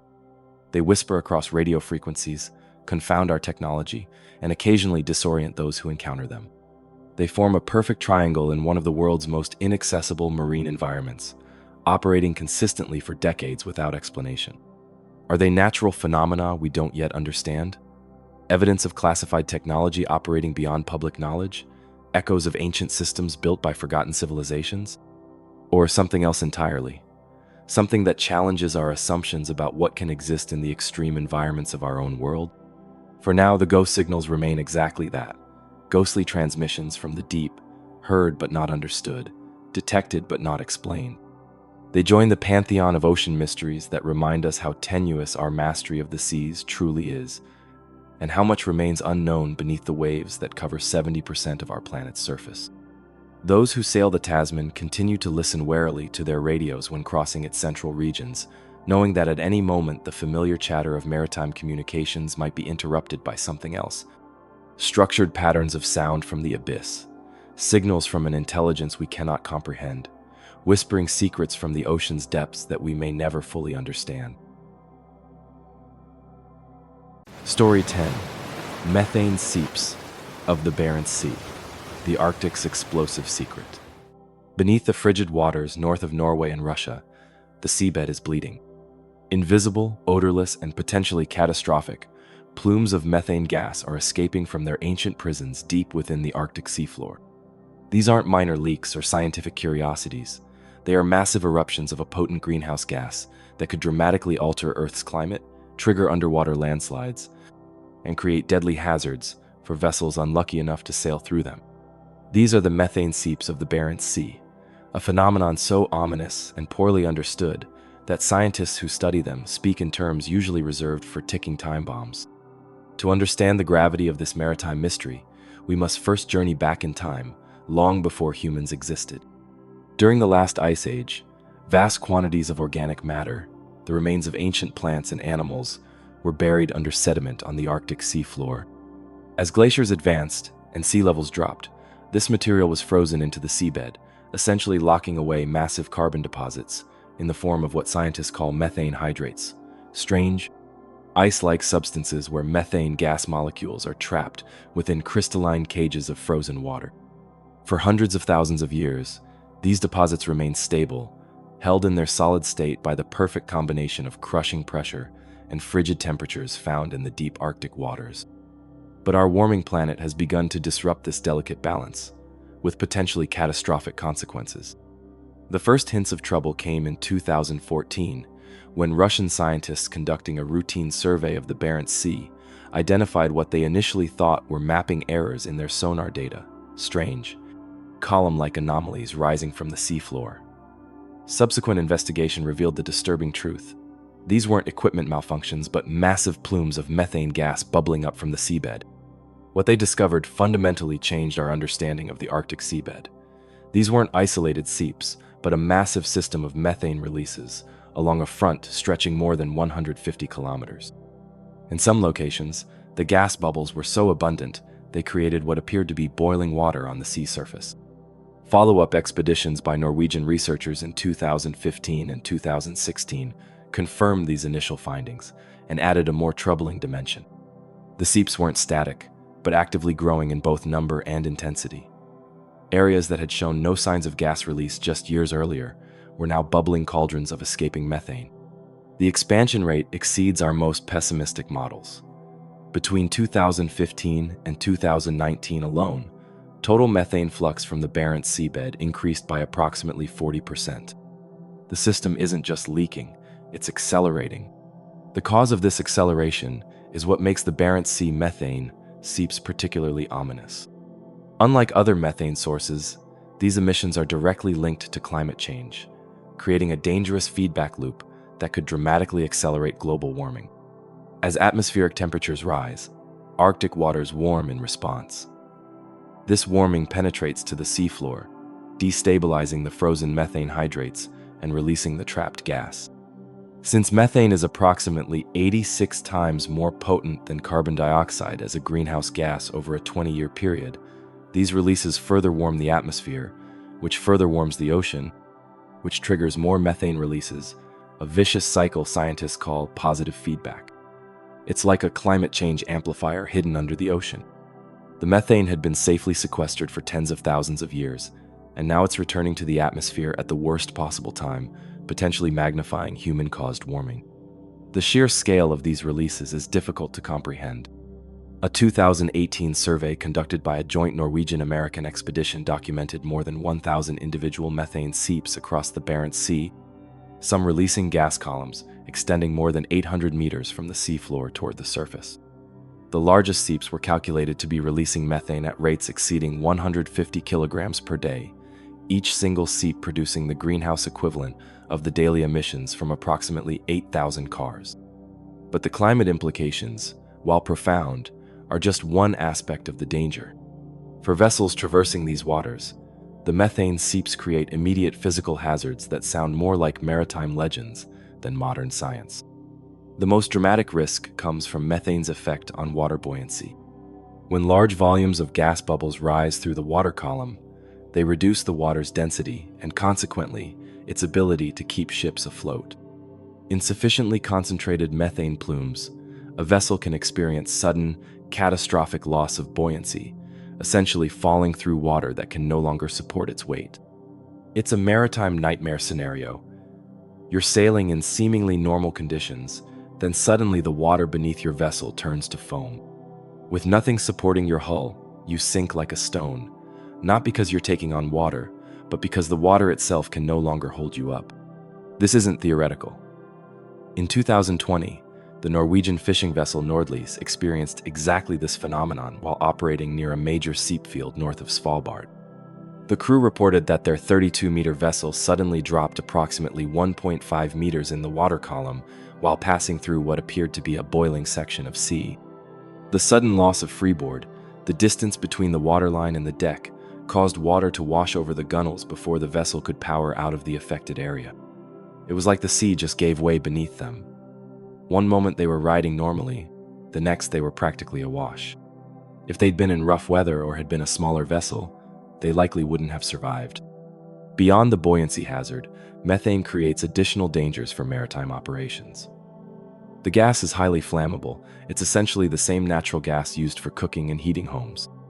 When released in sufficient concentration, it creates a combustible atmosphere above the water's surface that could potentially be ignited by a vessel's exhaust or electrical systems. There's also the risk of asphyxiation for crew members on vessels passing through large seep fields. Methane displaces oxygen, and in calm weather conditions, it can create low oxygen layers above the water surface that pose serious health risks to anyone breathing the affected air. You can't see it, you can't smell it in its natural state, and by the time you're experiencing symptoms of oxygen deprivation, your cognitive function is already impaired. It's the perfect storm of maritime hazards, something that can simultaneously sink your vessel, create fire risk, and impair your ability to respond to the emergency. What makes these dangers particularly insidious is their unpredictability. Unlike other maritime hazards that can be forecasted, like storms or ice conditions, methane seeps can activate or intensify without warning as subsurface conditions change. Areas that were safe for passage one week might become dangerous the next, with no visible indicators on the surface until a vessel is directly above the seep. This unpredictability is compounded by the remote location. The Barents Sea spans approximately 1.4 million square kilometers of often ice-covered water in one of the most inhospitable marine environments on Earth. Monitoring such a vast area for changing methane conditions is practically impossible with current technology. We're effectively blind to the real-time conditions. Research vessels document the seeps during summer expeditions, but what happens during the long Arctic winter, under the ice cover? We simply don't know. The system could be changing significantly between observations. The scientific mystery deepens when researchers attempt to predict the future evolution of these seeps. Current models suggest we've only seen the beginning of what could become a far larger and more dangerous phenomenon. Beneath the seafloor of the Arctic region lies an estimated 1,400 gigatons of carbon locked in methane hydrates, more than twice the amount of carbon contained in all coal, oil, and natural gas reserves on Earth combined. If even a fraction of this methane were to escape rapidly, the consequences would be catastrophic, both for climate systems and maritime safety. We're observing what appears to be the initial destabilization of a system that has remained balanced for millennia. The troubling question is whether there's a tipping point, some threshold beyond which the releases become self-reinforcing and uncontrollable. Are we witnessing the first cracks in a dam that's about to collapse? This question haunts the researchers who study the Barents Sea seeps, particularly as they discover new dimensions to the phenomenon. Recent findings suggest that the methane releases are triggering secondary hazards, including submarine landslides, as gas escapes from beneath sediment layers, destabilizing the seafloor itself. In 2019, a research expedition documented a massive underwater slope failure near a major seep field, an area where approximately 2 square kilometers of seafloor had collapsed, creating a chaotic debris field and likely releasing even more methane in the process. Such underwater landslides can potentially trigger tsunamis and destroy underwater infrastructure like cables and pipelines. It's a cascading system of hazards. The methane releases weaken the substrate, leading to collapses, which release more methane, destabilize larger areas, and potentially trigger even larger failures. The feedback loops are profoundly concerning. For the shipping and fishing industries that operate in these waters, the methane seeps present an evolving risk that's difficult to mitigate. The northern sea route, which passes directly through some of the most active seep regions, has seen increasing traffic as Arctic ice recedes, meaning more vessels are potentially exposed to these dangers. The Norwegian Maritime Authority began including methane seep warnings in its navigational charts in 2021, marking known high-activity areas as gas hazard zones, with recommendations for vessels to maintain continuous air quality monitoring and enhanced buoyancy awareness when transiting these regions. But these measures address only known seep fields, not the new ones forming as warming accelerates. Research vessels studying the phenomenon employ specialized equipment, including continuous methane monitoring systems, enhanced sonar to detect bubble plumes in advance, and modified ventilation systems that can be quickly sealed if gas concentrations rise to dangerous levels. These precautions, however, are not standard on commercial vessels. We're entering an era where Arctic navigation may require completely new safety protocols and equipment. The hazards we trained for 20 years ago didn't include sailing through essentially what amounts to a partially gaseous ocean.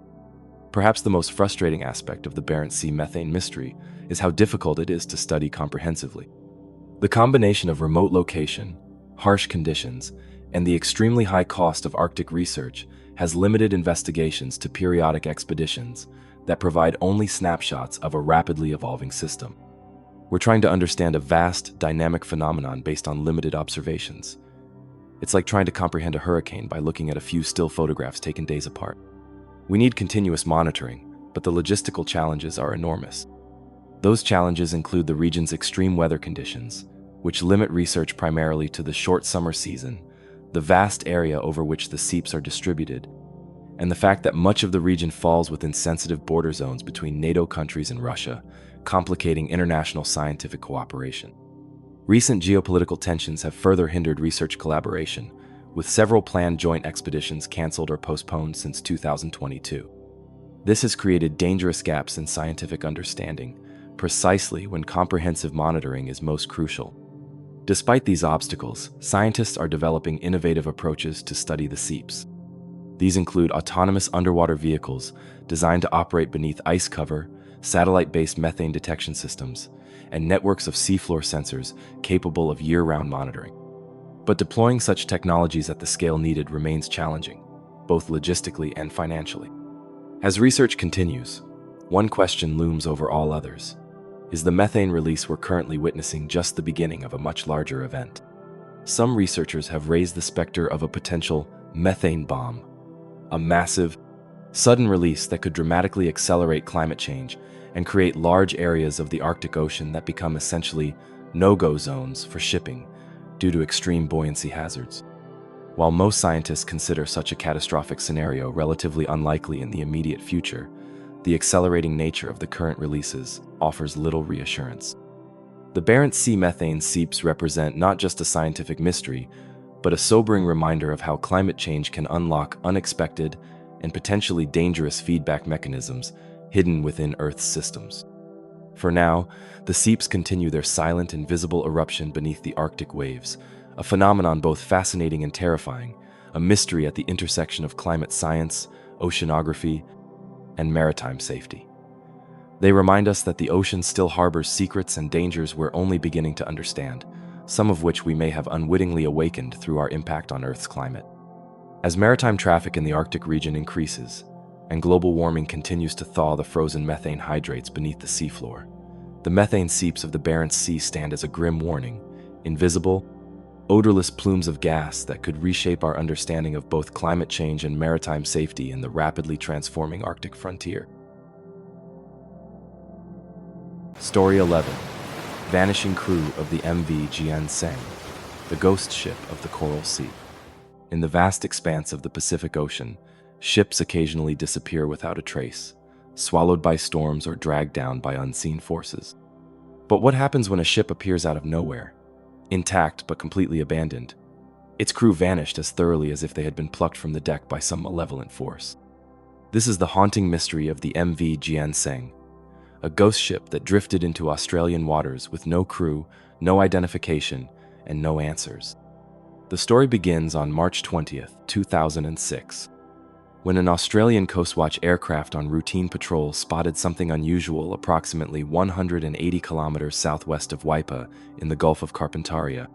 Floating aimlessly in the calm waters was a sizable vessel, a rusting tanker roughly 80 meters in length.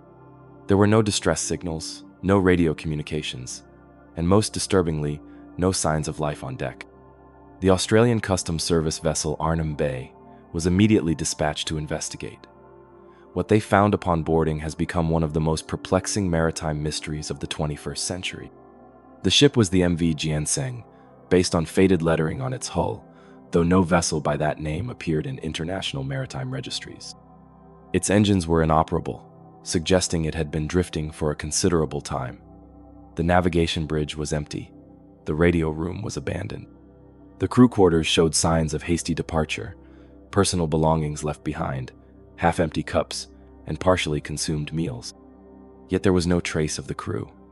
No bodies. No blood. No signs of violence or struggle. No indications of why or how the entire complement of sailors had vanished from a functional, though disabled vessel. More puzzling still was the complete absence of identifying documentation. Modern ships carry multiple forms of paperwork: registration certificates, crew manifests, cargo declarations, journey logs, and more. The Jian Seng had none of these. It was as if someone had systematically removed every scrap of paper that might explain the ship's origin, purpose, or the fate of its crew. The only clues to the vessel's purpose came from its cargo hold, which contained large quantities of rice and basic foodstuffs, suggesting it may have served as a supply or mothership for fishing fleets operating in remote waters. But this raised more questions than it answered. If it was a supply vessel, where were the ships it was meant to supply? Why was it so far from major fishing grounds? And most importantly, what had happened to the people who operated it? The Australian authorities conducted a thorough investigation, but found themselves stymied at every turn. The ship's registry numbers had been removed or painted over. Its lifeboats were missing, suggesting a possible planned abandonment, yet personal effects remained in the crew quarters, items sailors would typically take during an evacuation. The ship's log and charts were gone, leaving no record of its previous ports of call or intended destination. Maritime experts who examined the vessel noted that while it showed signs of poor maintenance and age, there was no damage that would explain a catastrophic event forcing the crew to abandon ship. No hull breaches, no fire damage, no evidence of collision. The engines had apparently failed due to lack of maintenance, but this would typically prompt a distress call, not immediate abandonment. Investigators considered several scenarios, none entirely satisfactory. Perhaps the crew abandoned ship after an onboard emergency that left no physical evidence, a threatened mutiny, an outbreak of disease, or a dispute with authorities. Maybe they transferred to another vessel after the engines failed, though this doesn't explain the missing documentation. Could they have fallen victim to modern pirates who seized the crew for ransom but left the disabled vessel behind? The Jian Seng's path before discovery offers few clues. Ocean current analysis suggested it had drifted from the north or northwest, possibly from Indonesian or Philippine waters, but without knowing how long it had been adrift, pinpointing its origin proved impossible. Diplomatic inquiries to various Southeast Asian nations yielded nothing. No country claimed ownership of the vessel or knowledge of its crew. No reports of missing tankers matching its description had been filed. It was as if the Jian Seng had materialized from another dimension, empty of human life but otherwise intact. After weeks of investigation with no breakthrough, Australian authorities faced a dilemma. The derelict vessel posed a navigation hazard in busy shipping lanes and could not be left to drift indefinitely.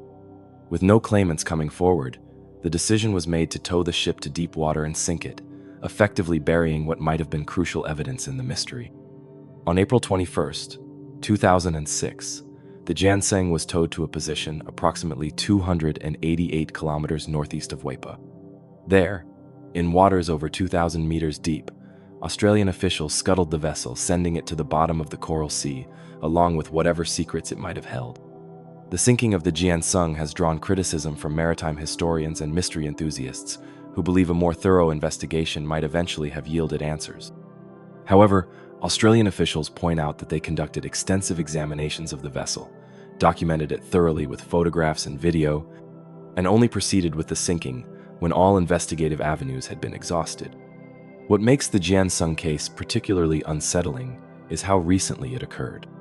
This is not some ancient maritime mystery from the days of sail, but a modern vessel that vanished its crew in an age of GPS tracking, satellite communications, and international maritime regulations. That such a disappearance could happen in the 21st century, leaving absolutely no trace of the crew or the ship's origins, challenges our assumption that the age of maritime mysteries is behind us.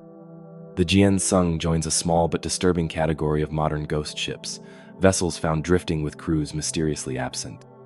The Myanmar fishing vessel, Ruon Maru, discovered adrift after the 2011 Japanese tsunami. The yacht Kaz 2 found sailing off Australia in 2007 with a mug of coffee still warm on the table but no one aboard. The Taiwanese fishing vessel High Aim 6, discovered in Australian waters in 2003 with its crew similarly vanished into thin air. Each case presents unique circumstances, but all share the same unsettling quality, the complete disappearance of human beings from self-contained vessels at sea without explanation. These are not ships that sank with all hands, where the cause, while tragic, is at least comprehensible. These are functioning vessels abandoned for reasons that remain stubbornly obscure.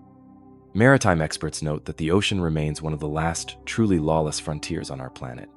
In remote waters, beyond the reach of coast guards and naval patrols, vessels can operate with minimal oversight. Some fly flags of convenience from nations with lax registration requirements, allowing them to avoid strict safety regulations or employment standards. Others operate completely outside the system, with forged papers or no documentation at all. This shadowy world of maritime operation provides fertile ground for exploitation, criminality, and danger. Crews on such vessels, often recruited from impoverished regions with promises of good wages, can find themselves in situations more akin to indentured servitude than normal employment. When problems arise, whether mechanical failures, disputes over payment, or conflicts with authorities, they have few protections and little recourse. Could the crew of the Jian Seng have been victims of such exploitation? Perhaps abandoned by owners unwilling to pay for repairs when the engines failed? Or maybe they mutinied against unbearable conditions, escaping on the missing lifeboats to an unknown fate? Without identification documents or survivors to interview, these scenarios remain mere speculation. The final disturbing aspect of the Jian Seng mystery is what it suggests about our ocean's vastness and our limited ability to monitor them. If a sizable vessel can drift for weeks or months without being noticed, what else might be moving across our seas unseen? If an entire crew can vanish without a single distress call or witness, how many other maritime disappearances might occur without anyone knowing to look for the missing?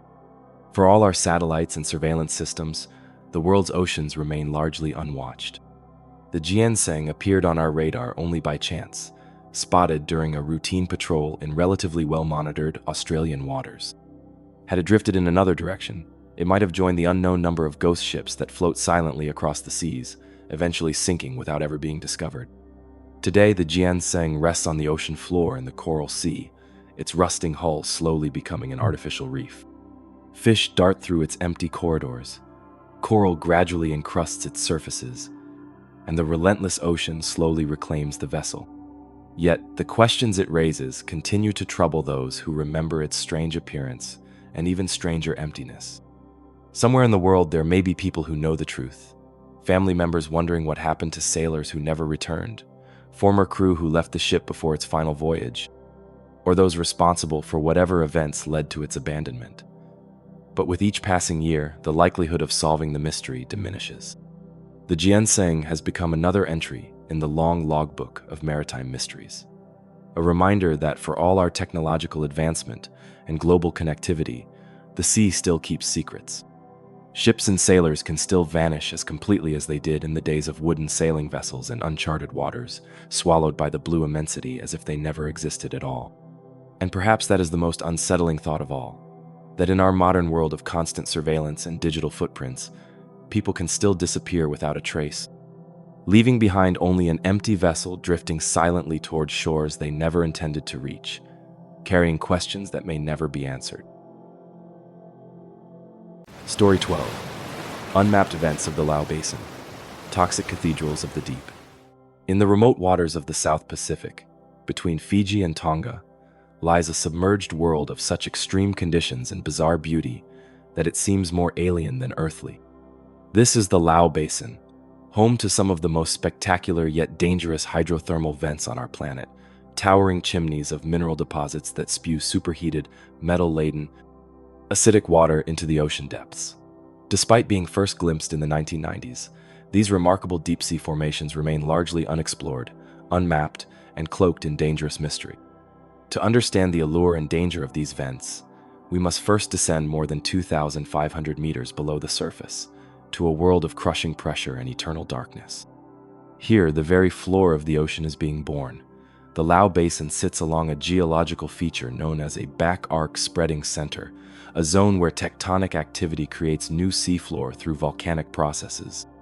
As the Pacific and Australian plates interact, they create fractures in the Earth's crust, allowing magma from deep within the planet to approach the surface.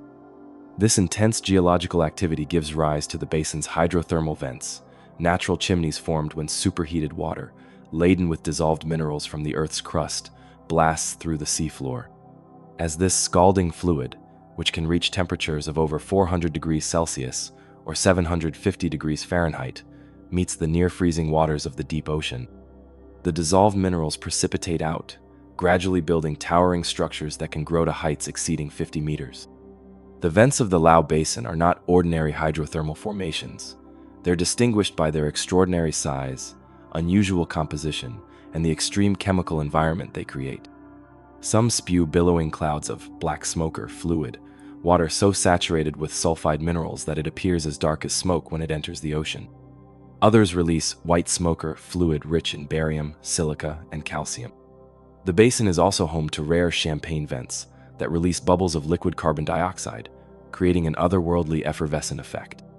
What makes these vents particularly remarkable is the incredibly hostile chemical soup they generate. The fluids erupting from Lao Basin vents have been found to contain some of the highest concentrations of toxic heavy metals ever recorded in the marine environment: copper, lead, zinc, arsenic, and mercury in quantities that would be immediately lethal to most forms of life. These waters are also highly acidic, with pH levels as low as 2, similar to vinegar or lemon juice.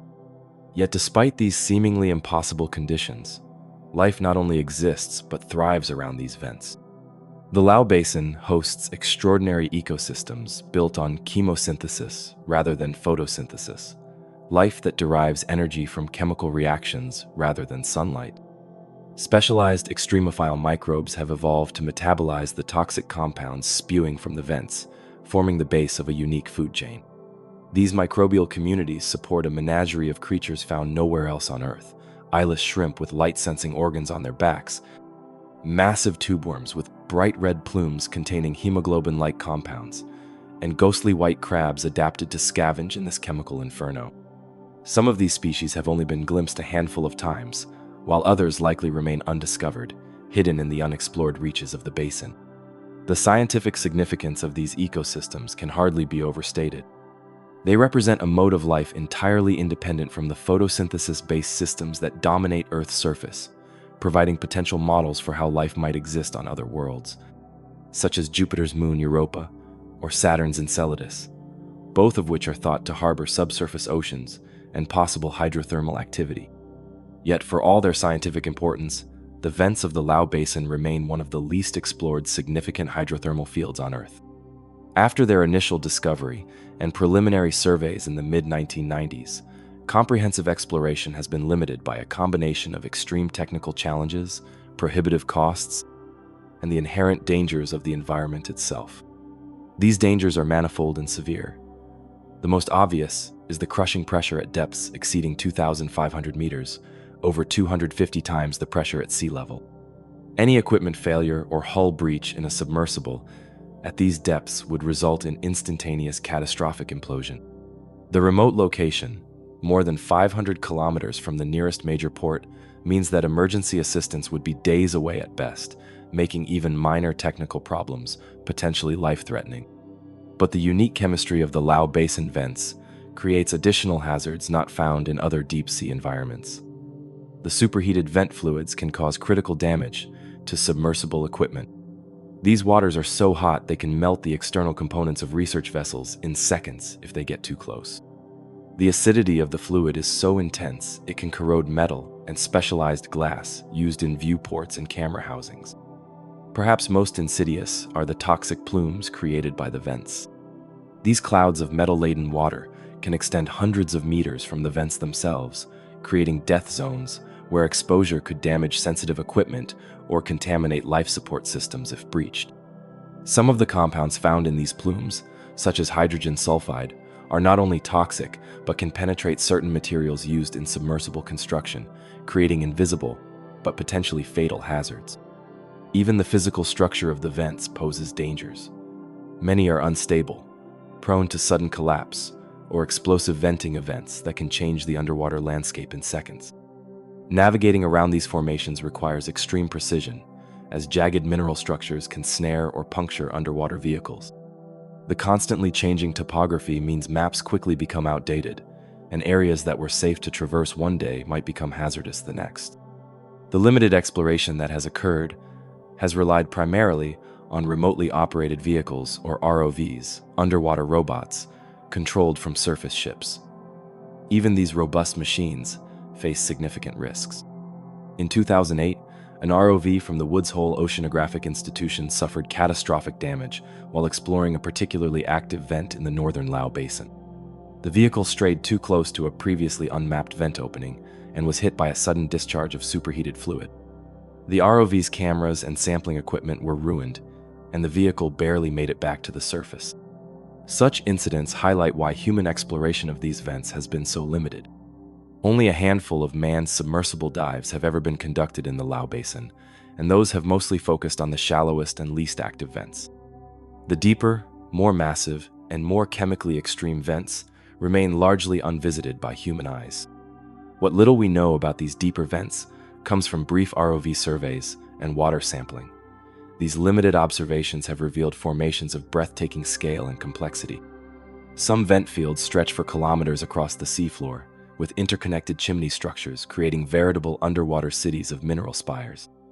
Others form massive single structures, nicknamed cathedrals by researchers, vents so large they could easily house a 6-story building within their mineral walls.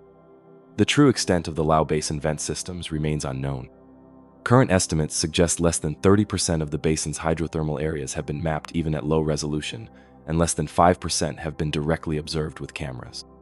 Each new expedition discovers previously unknown vent fields, suggesting the basin may contain hundreds or even thousands of active vents across its approximately 60,000 square kilometer area. This lack of comprehensive mapping creates significant risks for any vessel operating in the region. Submarines and ROVs must navigate largely blind, with limited knowledge of what lies beyond the range of their immediate sensors. The sudden emergence of massive hydrothermal plumes can create dangerous currents and water chemistry changes with little warning. Without detailed maps, avoiding these hazards becomes a matter of luck as much as skill. Adding to the mystery and danger of the Lao Basin is the phenomenon of winking vents, hydrothermal chimneys that appear to turn on and off unpredictably. Unlike most hydrothermal systems, which maintain relatively stable activity over years or decades, some Lao Basin vents have been observed to go from full eruption to complete dormancy in a matter of hours or days, only to reactivate months later with no warning. This unusual behavior makes the basin's vent fields even more unpredictable and challenging to study. A survey conducted 1 week might find an area completely inactive, while the same location visited a month later could host vigorous hydrothermal activity. This transience has led to numerous ghost vents, formations that appear on older maps but seem to have vanished when researchers return, creating confusion and navigational hazards. The scientific community's understanding of what causes this unusual on-off behavior remains incomplete. Some theories suggest it relates to small seismic events that temporarily seal or unseal conduits from the magma chambers below. Others propose more complex interactions with subsurface water circulation patterns that might occasionally reverse direction. Without more comprehensive monitoring, these theories remain speculative. Despite these extreme dangers, the potential scientific rewards of exploring the Lao Basin vents are immense. Beyond their intrinsic value as unique ecosystems, these environments serve as natural laboratories for studying extremophile organisms with potential applications in biotechnology, medicine, and industrial processes. Enzymes extracted from Lao Basin microbes have already shown promise in applications ranging from DNA replication technologies used in medical testing to industrial processes that must function under extreme temperature or pH conditions. Compounds produced by certain vent bacteria have demonstrated antimicrobial properties that could potentially lead to new antibiotics, crucial in an era of increasing antibiotic resistance. The geological processes observable in the basin also provide valuable insights into how mineral deposits form, potentially informing more sustainable mining practices. The unique chemistry of the vents has created concentrated deposits of valuable metals, including copper, zinc, gold, and rare earth elements used in electronics manufacturing. While direct mining of these deep-sea vents would be environmentally catastrophic, studying how they concentrate these elements could help develop better extraction methods for land-based resources. Perhaps most compelling is what the Lao Basin might tell us about the origins of life itself. Many scientists theorize that life on Earth may have begun around ancient hydrothermal vents, where the chemistry, energy sources, and physical conditions could have facilitated the formation of the first self-replicating molecules. The Lao Basin, with its diverse and extreme vent systems, offers a window into processes that might resemble Earth's earliest environments. For all these reasons, scientific interest in mapping and studying the Lao Basin remains high, despite the dangers. New technologies are gradually making more comprehensive exploration possible. Autonomous underwater vehicles, or AUVs capable of operating independently for days or weeks, can now map larger areas without requiring constant human control. Advanced materials more resistant to heat and corrosion are extending the operational range of both manned and unmanned submersibles closer to active vents. Yet comprehensive mapping and exploration of the basin remains years, if not decades, away. The extreme conditions, remote location, and high costs ensure that the Lao Basin's most spectacular vent fields will remain among the least explored significant geological features on our planet for the foreseeable future. And so these toxic cathedrals of the deep continue their strange, beautiful eruptions in the darkness, building mineral monuments that few human eyes will ever see, hosting life forms that challenge our understanding of biological possibility, and maintaining their deadly mysteries in one of Earth's most inaccessible frontiers. For the scientists who study them from afar and the few explorers who have glimpsed them directly, the unmapped vents of the Lao Basin represent a humbling reminder that even on our home planet, alien worlds still exist. Places where the conditions for life seem impossible, yet life thrives nevertheless, adapting to extremes we can barely comprehend and developing solutions to challenges we have yet to fully understand. Story 13. Disappearance of the SS Poet, the Atlantic's perfect vanishing. On October 24, 1980, the SS Poet, a rusting American bulk carrier with 34 men aboard, departed from Philadelphia's Girard Point Marine Terminal, loaded with 13,500 tons of corn bound for Port Said, Egypt. The voyage was expected to take about 18 days, crossing the often turbulent North Atlantic before passing through the Strait of Gibraltar into the calmer Mediterranean Sea. This routine grain shipment was to be one of countless similar voyages that crisscross our oceans daily without incident or notice. Instead, it became one of maritime history's most baffling disappearances, a modern vessel with an experienced crew that seemingly evaporated from the face of the earth, taking with it 34 souls and leaving behind a mystery that remains unsolved over 4 decades later.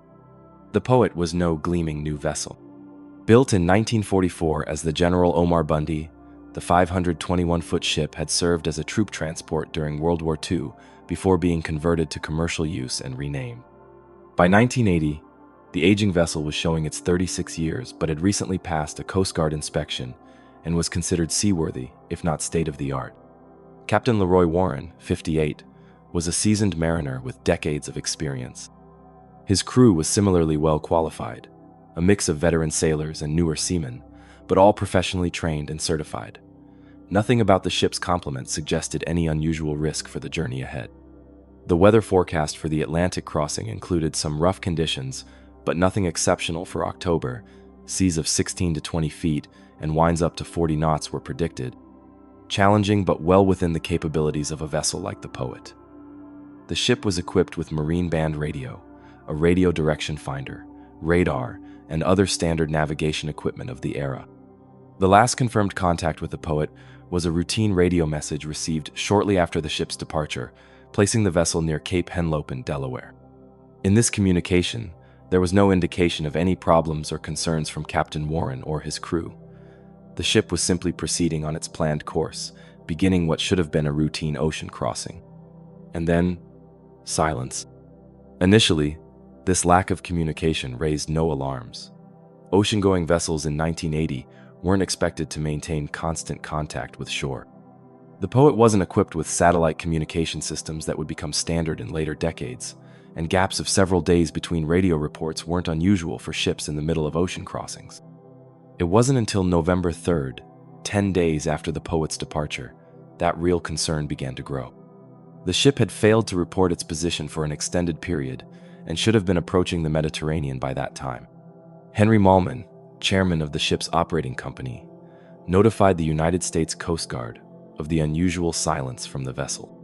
The Coast Guard initiated radio calls to the Poet, but received no response. On November 7th, they officially listed the ship as overdue and launched what would become one of the largest search operations in Atlantic maritime history. Aircraft from bases in the United States, Bermuda, the Azores, and Spain began methodically scanning thousands of square miles of ocean along the Poet's projected route. Ships already at sea were alerted to watch for any sign of the missing vessel or debris that might indicate its fate. The search extended from the American eastern seaboard all the way to the entrance of the Mediterranean, covering a vast swath of the North Atlantic. For 9 days, the search continued with increasing urgency and diminishing hope. Not a single life jacket, life raft, oil slick, or piece of wreckage was found. No emergency radio beacons were detected. No distress calls had been received from the ship at any point. It was as if the Poet and her 34 crewmen had sailed off the edge of the world. On November 16, 1980, the formal search was terminated. The SS Poet was officially declared lost at sea with all hands. The families of the 34 crewmen were left without bodies to bury, without a clear explanation for their loss, and for many, without closure that continues to elude them decades later. The Coast Guard conducted an extensive investigation in the months following the disappearance. Their 1981 report concluded that the vessel most likely sank in a severe storm that struck the western Atlantic between October 25th and 26th. Just days after the Poet departed Philadelphia, the report suggested that the ship probably went down so quickly that the crew had no time to send distress signals or deploy survival craft. This explanation, while plausible, has never fully satisfied maritime experts or the families of the lost crew. Several aspects of the Poet's disappearance remain troublingly unexplained. First is the complete absence of debris. When ships sink, especially in relatively heavily trafficked areas of the Atlantic, some floating wreckage or oil slicks typically appear. The Poet was carrying wooden hatch covers, life rings, lifeboats, and other equipment that should have floated free if the ship sank. None of these items were ever found, despite an extensive search and favorable conditions for much of the operation. Second, the Poet was equipped with an electronic position indicating radio beacon, or EPIRB, designed to automatically activate when submerged in water. No EPIRB signals were ever detected. While it's possible the device malfunctioned or was unable to deploy properly in a catastrophic sinking, the absence of any emergency signal adds to the mystery. Third, no distress call was received from the ship. While sudden catastrophic events can prevent crews from issuing mayday calls, the storm suggested as the likely cause would typically have developed over hours, giving an experienced captain like Warren some time to recognize the danger and attempt to communicate with shore stations or nearby vessels. In the vacuum created by these unanswered questions, alternative theories have emerged over the years. Some are more plausible than others, but none has been conclusively proven or disproven. One theory suggests that the Poet may have suffered a structural failure unrelated to weather. The ship was, after all, 36 years old at the time of its disappearance. Could metal fatigue or hidden corrosion have caused a catastrophic hull breach? The Coast Guard inspection prior to departure should have identified serious structural issues, but inspections aren't infallible, and hidden defects can escape even careful examination. Another possibility involves the cargo itself. Grain, when improperly secured, can shift during rough seas, potentially causing a ship to list severely or even capsize. This phenomenon, known as cargo liquefaction, has caused numerous modern shipping disasters. However, there's no evidence the Poet's cargo was improperly loaded, and the vessel had carried similar cargoes many times before.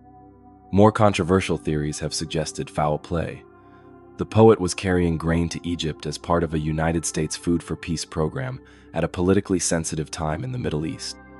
Could the ship have been the target of sabotage or an attack? No terrorist organization ever claimed responsibility, and investigations found no evidence of such a scenario, but the complete disappearance of the vessel without distress signals has kept such speculation alive. One of the strangest aspects of the Poet mystery emerged years after its disappearance. In 1986, the Ukrainian freighter Komsomolets Kyrgyzsy reported spotting a ship fitting the Poet's description, abandoned and adrift in the South Atlantic, thousands of miles from the vessel's intended route. This sighting, if accurate, would mean the Poet somehow continued sailing ghost-like for years after its disappearance, perhaps caught in complex ocean currents after being abandoned by its crew for unknown reasons.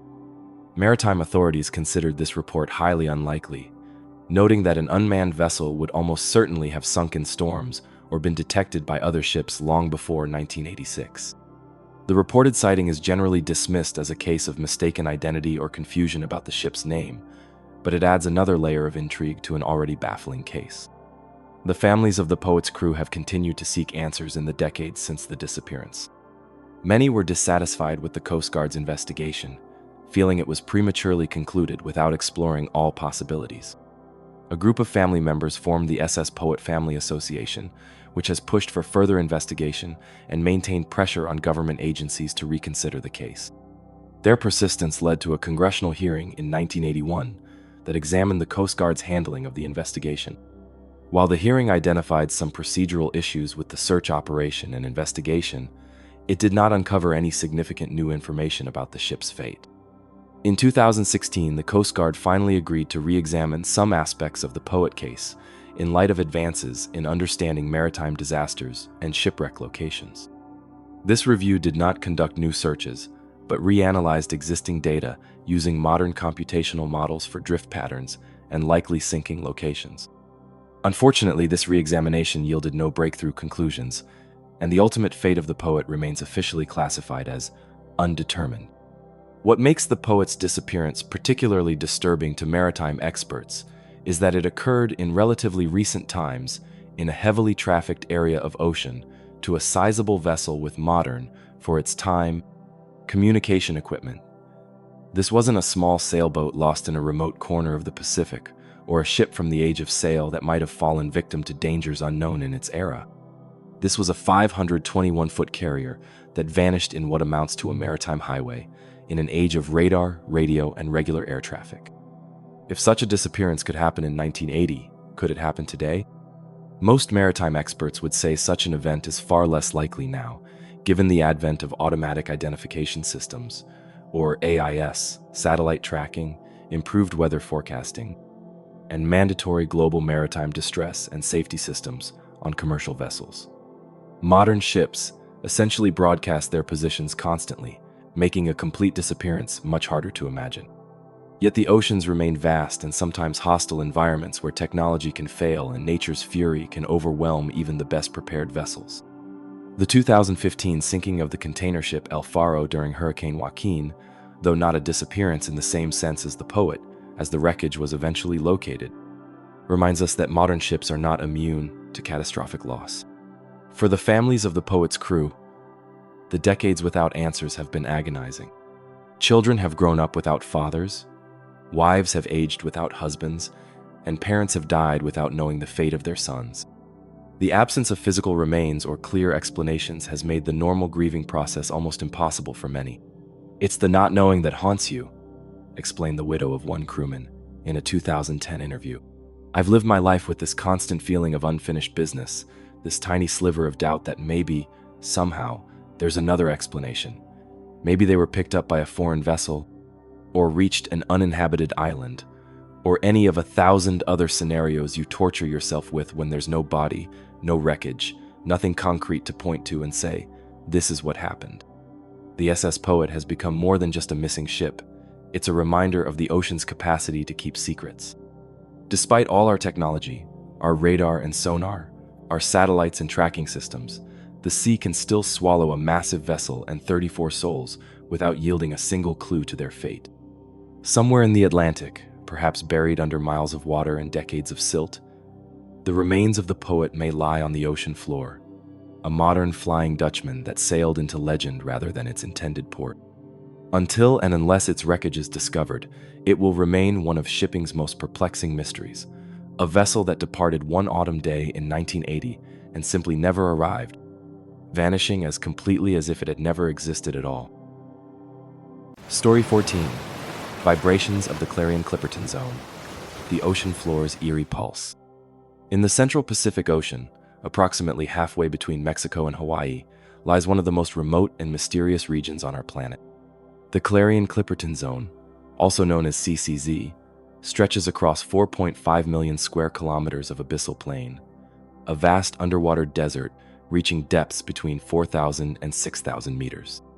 Here, in the crushing darkness, something strange pulses through the seafloor, rhythmic vibrations that defy explanation and seem to affect everything that enters their sphere of influence. These are the vibrations of the Clarion-Clipperton Zone, low-frequency tremors that have damaged equipment, disoriented research teams, and generated one of the most perplexing scientific mysteries in modern oceanography. To understand the significance of these vibrations, we must first appreciate the extraordinary nature of the CCZ itself. This region of seafloor is one of the flattest and most featureless environments on Earth, a muddy plain punctuated only by millions of potato-sized polymetallic nodules, rocky formations rich in manganese, copper, nickel, and cobalt that have formed over millions of years. The CCZ is so remote and inhospitable that we have mapped the surface of Mars in greater detail than this region of our own planet. The discovery of the vibrations came almost by accident. In the early 2000s, as interest in deep-sea mining began to grow, research vessels deployed specialized submersibles to survey the CCZ's mineral resources. These initial expeditions focused entirely on cataloging the nodules and analyzing their composition. But in 2003, the crew of a German research vessel noticed something unexpected. Their equipment was experiencing rhythmic interference at specific locations within the zone. At first, they assumed the issue was mechanical, perhaps a problem with the ship's engines resonating through the hull, or a fault in the submersible's own systems. But when the phenomenon persisted across multiple dives with different equipment, the team began to consider that something in the environment itself might be responsible. The breakthrough came in 2008, when a joint Japanese-American expedition deployed highly sensitive seismometers on the CCZ seafloor. These instruments, designed to detect the slightest movements in the Earth's crust, recorded what scientists now refer to as the Clarion-Clipperton pulse. Consistent low-frequency vibrations, ranging from 3 to 6 Hz, traveling through the seafloor in distinct patterns. What makes these vibrations so unusual is their regularity. Unlike the chaotic signals produced by underwater earthquakes or volcanic activity, the CCZ pulses follow recognizable patterns. Some maintain a steady rhythm for hours before stopping abruptly, while others build and fade in a wave-like sequence. Most remarkably, certain areas of the zone exhibit vibrations that change in response to nearby activity, increasing in frequency when research vessels pass overhead or when sampling equipment touches the seafloor. It's as if the seabed is reacting to our presence, noted one researcher's report.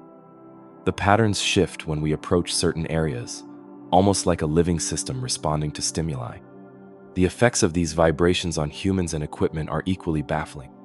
Research submersibles operating in areas of strong pulse activity report navigation system errors, unexpected battery drains, and issues with mechanical components. More disturbing are the effects on human operators. Crews working in pulse-heavy regions of the CCZ consistently report symptoms including disorientation, nausea, headaches, and in some cases, vivid auditory and visual hallucinations. During a 2012 expedition, the two-person crew of a deep-sea submersible had to abort their mission after both individuals simultaneously reported hearing mechanical whispering and seeing shadows moving at the edge of their viewports. Medical examinations later found no explanation for these shared experiences, though neurologists suggested the low-frequency vibrations might affect the human brain in ways similar to infrasound, sound waves below the range of human hearing that can nevertheless trigger physical and psychological responses. The mysterious nature of the pulses has generated numerous theories about their origin, ranging from the scientifically plausible to the frankly speculative. The most conventional explanation suggests that the vibrations are a natural geological phenomenon related to the unique structure of the CCZ seafloor. This region sits at the boundary of the Pacific Plate and several smaller plates, creating complex tectonic interactions. Some geologists propose that these plate movements cause sections of crust to rub against each other at consistent intervals, producing the rhythmic signals detected by instruments. Supporting this theory is the fact that certain pulse patterns appear to correlate with distant seismic events. When major earthquakes occur around the Pacific Rim, changes in CCZ vibration patterns have been detected hours or even days later, suggesting a possible connection to broader tectonic processes. However, this explanation fails to account for the apparent responsiveness of the pulses to human activity. No known geological process would cause vibrations to intensify when research equipment approaches, or to change patterns when vessels pass overhead. This reactive quality has led some researchers to propose more exotic theories. One suggestion is that the vibrations might be related to vast colonies of unknown organisms living within the seafloor sediment. The deep ocean is home to the largest biomass of microorganisms on Earth, much of it living not in the water column but within the seafloor itself. Could some form of microbial communication or coordinated activity be generating these signals? Recent discoveries of electroactive bacteria that can transfer electrons between cells over considerable distances make such explanations at least theoretically possible. If massive networks of such microorganisms exist in the CCZ seafloor, their collective electrical activity might generate detectable vibrations that could change in response to disruptions of their environment. Even more speculative theories point to the polymetallic nodules themselves.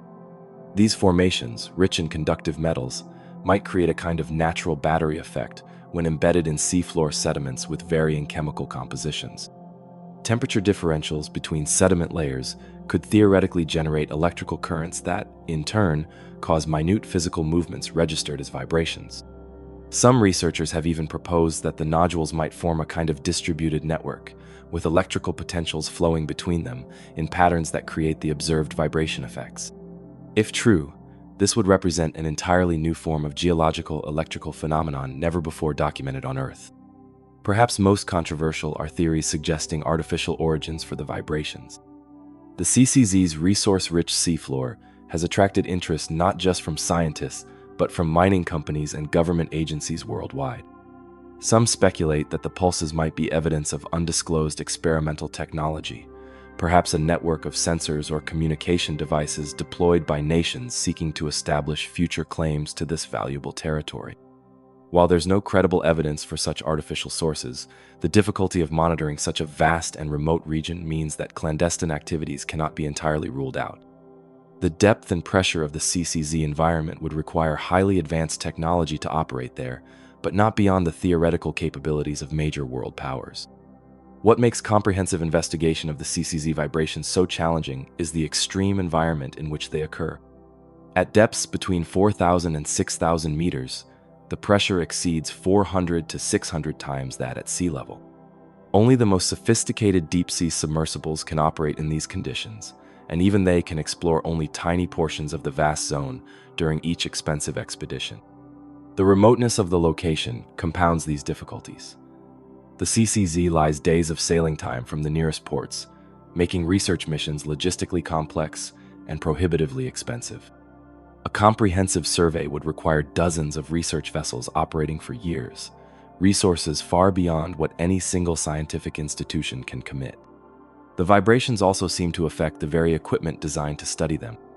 In 2015, an unmanned submersible deployed to record pulse patterns in a particularly active region of the CCZ experienced catastrophic electrical failures after just 3 hours on the seafloor. When recovered, its battery systems showed unexplained discharge patterns, and its data storage was completely erased, as if it had been subjected to a powerful electromagnetic pulse. Similar equipment failures have plagued multiple expeditions, leading some researchers to speculate that the vibrations might generate localized electromagnetic fields capable of disrupting electronic systems. This hypothesis, while unproven, would explain why research in the most active pulse zones has proven so difficult to conduct. The human effects associated with the vibrations present another obstacle to research. Crew members who have experienced the disorienting effects firsthand are often reluctant to return to active pulse zones, describing sensations of profound wrongness or being watched while operating in these areas. Whether these experiences result from the direct neurological impact of low-frequency vibrations or from some psychological response to an unfamiliar phenomenon remains unclear. Despite these challenges, scientific interest in the CCZ vibrations has grown steadily, driven partly by the increasing commercial interest in deep-sea mining. The polymetallic nodules scattered across this region represent one of the largest untapped mineral resources on the planet, potentially worth trillions of dollars. Before commercial exploitation begins, understanding the unusual environmental characteristics of this zone, including the mysterious vibrations, has become a priority for both scientific and regulatory bodies. In 2019, an international consortium launched the most ambitious study of the pulses to date, deploying a network of autonomous monitoring stations designed to operate for up to 5 years on the CCZ seafloor. These stations, equipped with multiple redundant systems to guard against the equipment failures that have plagued earlier expeditions, will provide the first long-term dataset on how the vibrations change over time and in response to different stimuli. preliminary data from this ongoing study has already yielded surprising results. The vibrations appear to follow seasonal patterns, intensifying during certain months of the year despite the absence of obvious seasonal changes at these depths. They also seem to correlate with phases of the lunar cycle, suggesting a possible tidal influence, though the mechanisms behind such a connection remain speculative. Most intriguingly, the monitoring stations have detected what appear to be organized patterns within certain pulse sequences, repeating rhythms that some researchers have compared to coded signals. While likely the result of some complex natural process, these patterns have proven regular enough that mathematical analysis suggests they are non-random, raising the question of what natural phenomenon could generate such structured vibrations. For now, the vibrations of the Clarion-Clipperton Zone remain one of the ocean's most persistent and perplexing mysteries, a phenomenon that affects human technology and physiology in ways we don't fully understand, occurring in one of the most inaccessible environments on our planet. Whether they ultimately prove to be an unusual but explainable geological process or something entirely new to science, these eerie pulses remind us that even in our age of satellite mapping and global monitoring, the deep ocean still harbors enigmas beyond our current comprehension. As research continues and more sophisticated instruments probe the abyssal plains of the CCZ, we may eventually decipher the source and significance of these mysterious vibrations. Until then, they pulse on in the darkness, a rhythmic enigma from the deepest reaches of our world, felt but not understood, experienced but not explained, the heartbeat of an ocean realm we have only begun to explore. Story 15. Lost Expedition of the RV Alucia, The Missing Hours in Paradise. In the vast expanse of the South Pacific Ocean lies one of Earth's last true wildernesses, the Phoenix Islands Protected Area, also known as PIPA. This marine reserve, roughly the size of California, encompasses 8 coral atolls and 2 submerged reef systems in the Republic of Kiribati. Its pristine waters harbor some of the most diverse marine ecosystems on the planet, largely untouched by human influence due to their extreme isolation. It was here, in this aquatic Eden, that one of the most perplexing modern maritime mysteries unfolded, a case not of a vessel lost at sea, but of time lost in a way that defies conventional explanation. In August 2014, the research vessel RV Alucia, a state-of-the-art 56-meter exploration ship equipped with advanced laboratories, 2 manned submersibles, and cutting-edge oceanographic equipment, embarked on what should have been a routine scientific expedition to study the Phoenix Islands' remarkable coral reef systems. The mission brought together an international team of marine biologists, oceanographers, and documentary filmmakers, all seeking to document and understand one of the few remaining pristine reef environments on Earth. For the first 2 weeks, the expedition proceeded exactly as planned. The team conducted dozens of successful dives, collected valuable biological samples, and captured stunning footage of reef ecosystems teeming with life. Weather conditions were ideal, equipment functioned flawlessly, and the researchers were consistently ahead of their ambitious schedule. Then came August 17th, a date that would transform a successful scientific endeavor into one of the ocean's most baffling enigmas. At approximately 7:30 hours, the Alucia's primary research submersible, Deep Rover 2, was deployed near the western edge of Canton Atoll to investigate an unusual seafloor formation detected during previous sonar surveys. The submersible carried 2 occupants, the pilot and a senior marine biologist. The dive was expected to last roughly 4 hours, with the sub maintaining constant communication with the Alucia through both acoustic and tethered communication systems. For the first 67 minutes, everything proceeded normally. The submersible reported reaching its target depth of 480 meters and began its survey of the anomalous seafloor structure. Initial reports described it as an unusual geometric formation that did not appear consistent with natural coral or volcanic structures typical of the region. At 8:42 hours, the biologist aboard the submersible radioed a message that was recorded in the Alucia's communication log. "We're seeing something here that doesn't make sense. The structure appears to have right angles and consistent spacing that suggests." The transmission ended abruptly mid-sentence, followed by several seconds of what the communication officer described as mechanical buzzing or humming. When the Alucia attempted to re-establish contact, they received no response from the submersible. Simultaneously, the ship's sonar operators reported that they had lost the acoustic signature of the Deep Rover 2. More alarmingly, the vessel's position tracking system, which should have provided the exact coordinates of the submersible, showed only an error message. Following established emergency protocols, the Alucia immediately launched its backup submersible, Nadir, to locate the missing vessel. Surface conditions remained ideal: clear skies, light winds, and excellent visibility, making the sudden loss of contact all the more perplexing. Just as the rescue operation was getting underway at 9:13 hours, approximately 31 minutes after communications were lost, all of the Alucia's electronic systems simultaneously failed. Navigation equipment, communications, engines, and even battery-powered emergency systems went dead. The ship was effectively transformed into a floating hulk, adrift and cut off from the outside world. The crew would later report a series of unusual physical sensations during this electronic blackout: persistent low-frequency humming that seemed to emanate from the ocean itself, unusual light phenomena visible in the water around the ship, and most disturbing, a shared perception that time was somehow stretched or distorted during this period. Multiple crew members independently reported checking their watches repeatedly, only to find that the hands seemed to move at an inconsistent rate, sometimes appearing to stop altogether. This blackout condition persisted for what the ship's mechanical chronometers, which continued working while all electronic devices failed, recorded as 3 hours and 17 minutes. Then, at 12:30 hours, all systems simultaneously reactivated with no apparent cause or explanation. Engines, navigation equipment, and communications came back online as suddenly as they had failed. The first priority was re-establishing contact with the missing submersible. To the crew's shock and confusion, they immediately received a standard operational transmission from the Deep Rover 2.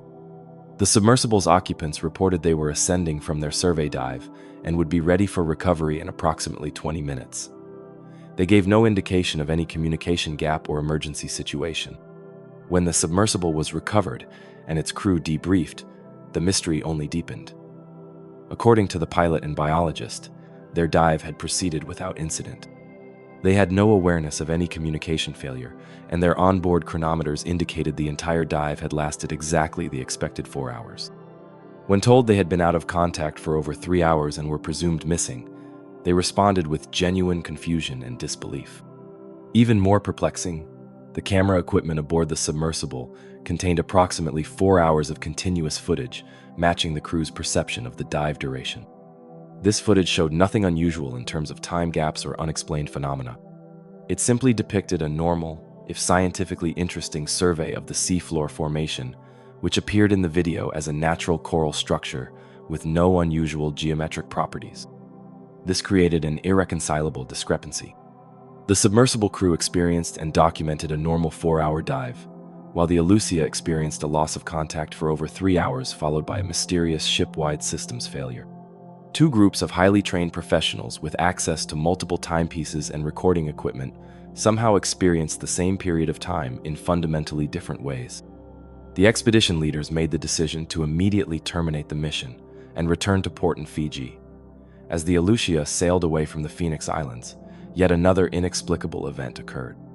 When the data from the dive was being prepared for analysis, researchers discovered that all electronic records from both the submersible and the Alucia for the period in question were corrupted beyond recovery. Video footage, sonar recordings, biological sample data, and system logs were all transformed into unintelligible garbage data. Only handwritten notes and the memories of the crew remained as evidence of what had transpired. Upon reaching Fiji, the expedition team was met by representatives from the vessel's operating organization. After 2 days of closed-door meetings and debriefings, a short statement was released, indicating that the remainder of the expedition had been canceled due to equipment malfunctions and technical difficulties. The scientific team was disbanded, with most members promptly returning to their home institutions. What happened after that is perhaps the most intriguing aspect of the entire affair. Rather than becoming the subject of intense scientific scrutiny or media coverage, the incident slipped into a strange twilight of partial acknowledgement and unofficial discussion. No formal scientific paper was ever published about the events. the operating organization never released a comprehensive incident report. Most of the expedition members stopped responding to inquiries about the Phoenix Islands mission, and several changed their fields of research entirely in subsequent years. Rumors of a non-disclosure agreement circulated among oceanographic circles, though no such document has ever been verified. The few expedition members who would comment at all referred to the event obliquely as the anomaly or the time inconsistency, but would provide no specific details beyond what had already leaked through unofficial channels. This conspicuous silence has, predictably, fueled extensive speculation about what might have transpired during those missing hours. Theories range from the mundane to the fantastical, each attempting to reconcile the fundamental paradox of the incident. How two groups of people with functioning chronometers and recording equipment could experience the same period so differently. Some analysts suggest the explanation lies in the realm of unusual natural phenomena. The Phoenix Islands sit in a geologically active region, and certain electromagnetic anomalies associated with submarine volcanic activity might theoretically affect electronic equipment. Though such effects would not explain the disparate time perception, they could account for the communications and equipment failures. A more exotic natural explanation involves what oceanographers call internal waves, massive underwater wave structures that move along the boundary between water layers of different densities. These waves, which can reach heights of 100 meters or more while remaining completely invisible at the surface, create complex effects on sound propagation and could potentially disrupt acoustic communications. Some researchers have proposed that an unusually large internal wave might have created a form of acoustic dead zone around the Alucia, isolating it from the submersible despite their relatively close proximity. Other theories venture into more speculative territory. The combination of time distortion, electromagnetic anomalies, and memory discrepancies has led some to propose temporary localized alterations in space-time itself, perhaps related to gravitational anomalies or even more exotic physics involving quantum effects scaled up to macroscopic levels. While mainstream physics provides no mechanism for such phenomena, the combination of symptoms reported by the Alucia crew bears some resemblance to theoretical effects that might occur near extreme gravitational fields or certain hypothetical quantum events. The most controversial explanations involve deliberate intervention, either human or otherwise.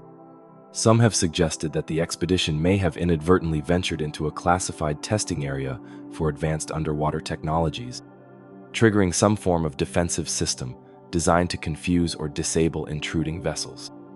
The Phoenix Islands' extreme remoteness would make them an ideal location for clandestine testing, far from prying eyes and commercial shipping lanes. Others point to the initial description of the seafloor structure with its right angles and consistent spacing as evidence of something truly anomalous, perhaps an artificial structure of unknown origin or purpose. In this view, whatever the submersible discovered triggered some form of defensive or protective response that affected both vessels. What makes the Alucia incident particularly significant in the annals of maritime mysteries is not just the strangeness of the events themselves, but the sophisticated technology and highly trained personnel involved. This was not a case of unreliable observers or antiquated equipment. The Alucia was one of the most advanced research vessels of its time, equipped with redundant systems and operated by experienced professionals trained to make precise observations. Similarly, the scientific team consisted of established researchers with impeccable credentials, not prone to exaggeration or flights of fancy.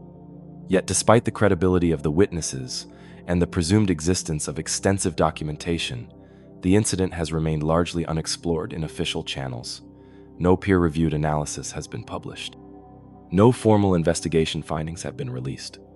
The silence itself has become part of the mystery. In recent years, as members of the expedition have retired or moved to different institutions, a few more details have emerged through unofficial channels. One oceanographer, speaking on condition of anonymity, claimed that the corrupted data was not completely unsalvageable and that certain patterns were discernible in the noise. Patterns that did not match any known natural phenomenon or data corruption mechanism. Another expedition member reportedly confided to colleagues that the submersible's external temperature sensors recorded physically impossible fluctuations during the dive, ranging from normal seawater temperatures to brief spikes exceeding 80 degrees Celsius, which would have boiled the surrounding water had they been genuine readings. Perhaps most intriguing are the rumors about the fate of the geometric structure that allegedly triggered the incident. According to unverifiable reports, subsequent sonar surveys of the same location conducted by different research vessels have found no trace of any unusual seafloor formation in the area. It's as if whatever the Deep Rover 2 encountered that day no longer exists, or perhaps never existed at all. Today, 10 years after the incident, the lost expedition of the RV Alucia remains one of the most perplexing modern maritime mysteries, a case where time itself seemed to behave inconsistently, where advanced technology failed in unexplainable ways, and where those closest to the event have maintained an unusual and persistent silence. Whatever happened in those waters near Canton Atoll continues to defy conventional explanation, a reminder that even in our age of GPS and satellite communication, the ocean still harbors phenomena beyond our current understanding. The RV Alucia itself continued its career as a research vessel until 2019, when it was replaced by a newer ship. Throughout those years, it operated successfully on dozens of expeditions worldwide, with no reported recurrence of the phenomena experienced in the Phoenix Islands. The ship's crew gradually changed over time, and many of those who experienced the 2014 incident moved on to other vessels or left the sea entirely. The Phoenix Islands protected area remains one of the most pristine marine environments on the planet, its remote waters still largely unexplored below the surface. And somewhere in those waters, perhaps, lies the answer to what really happened during those missing hours, an answer that for now remains as silent as the deep ocean itself. Story 16. Toxic clouds of the Namibian skeleton coast, the ocean that kills. Along the desolate shores of Namibia stretches one of the world's most aptly named coastlines, the Skeleton Coast. For centuries, sailors have feared this barren stretch of sand and rock where the cold Benguela Current sweeps north from Antarctica, creating dense fogs and treacherous currents. Littered with the bones of whales and seals, and the splintered remains of countless shipwrecks, the indigenous bushmen called it the land god made in anger, while Portuguese mariners dubbed it more bluntly, the gates of hell. But there's a deadlier aspect to these waters than the visible dangers of surf and sand, something that has only been scientifically documented in the last 2 decades, though local fishermen have feared it for generations. Beneath the surface lurks a phenomenon so strange and deadly it sounds like fiction. Vast underwater clouds of toxic hydrogen sulfide gas that periodically rise to the surface, killing everything they touch. These are the toxic clouds of the Namibian Skeleton Coast, a maritime mystery that combines unique oceanographic conditions, bizarre microbial processes, and deadly chemistry to create one of the most hazardous natural phenomena in the world's oceans. To understand this lethal phenomenon, we must first examine the extraordinary conditions that make Namibia's coastal waters unique.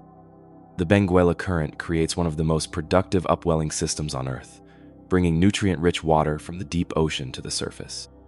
This nourishes vast blooms of phytoplankton that, in turn, support a remarkable abundance of marine life.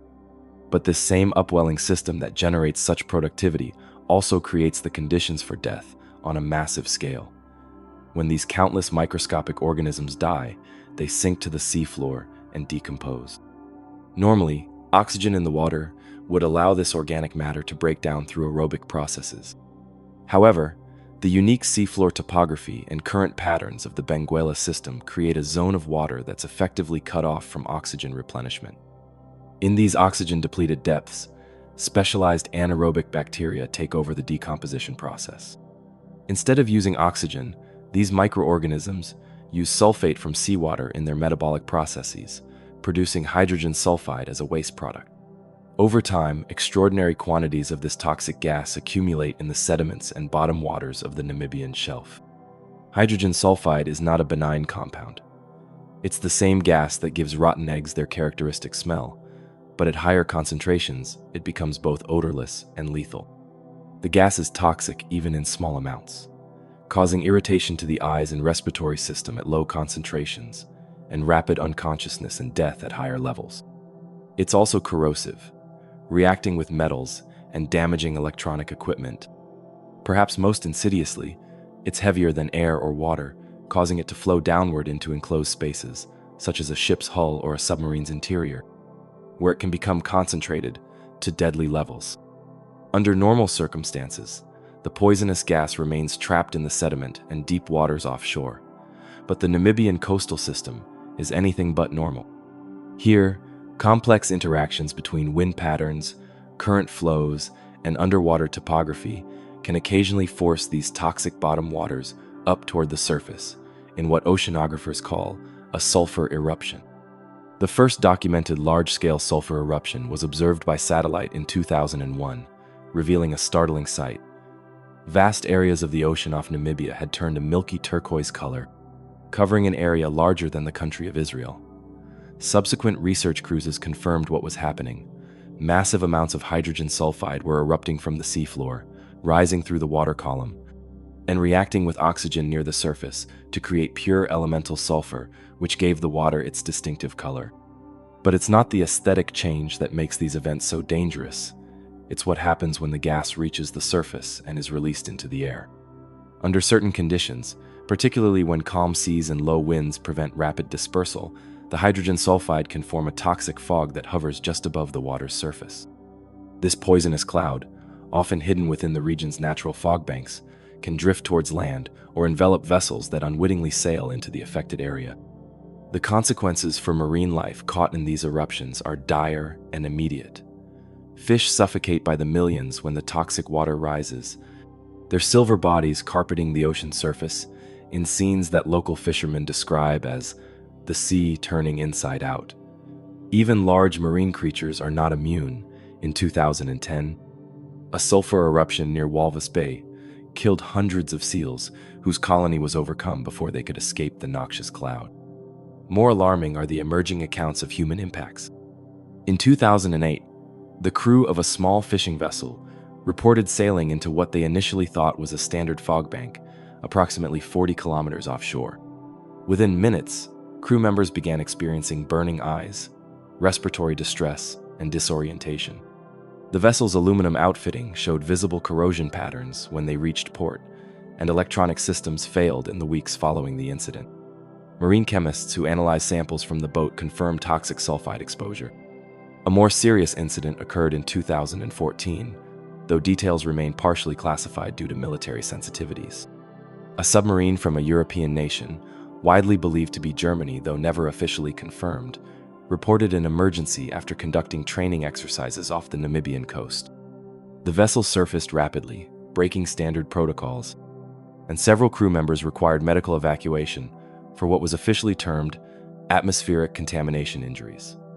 Unofficial accounts from military sources suggest the submarine had inadvertently passed through a tartan, subsurface hydrogen sulfide cloud, which began to penetrate the vessel's air circulation systems. What makes these toxic clouds particularly dangerous is their unpredictability. Unlike other marine hazards that follow seasonal patterns or provide visual warnings, sulfur eruptions can occur with little advance notice. While satellite monitoring can detect the turquoise discoloration that indicates a major event, smaller eruptions may not be visible from above, especially in a region already known for foggy conditions that can obscure watercolor changes. Scientists are still working to understand the precise mechanisms that trigger these eruptions. Current research suggests that changes in wind patterns play a crucial role, particularly when strong offshore winds push surface waters away from the coast, allowing deeper, gas-laden waters to rise in a process called upwelling. Another trigger appears to be internal waves, underwater wave structures that move along the boundary between water layers of different densities. When these waves break, similar to ocean waves breaking on a beach, they can disturb the stratified water column enough to release the trapped gas. Climate change may be exacerbating the frequency and intensity of these toxic events. Shifting wind patterns and changing ocean temperatures alter the dynamics of the Benguela current system.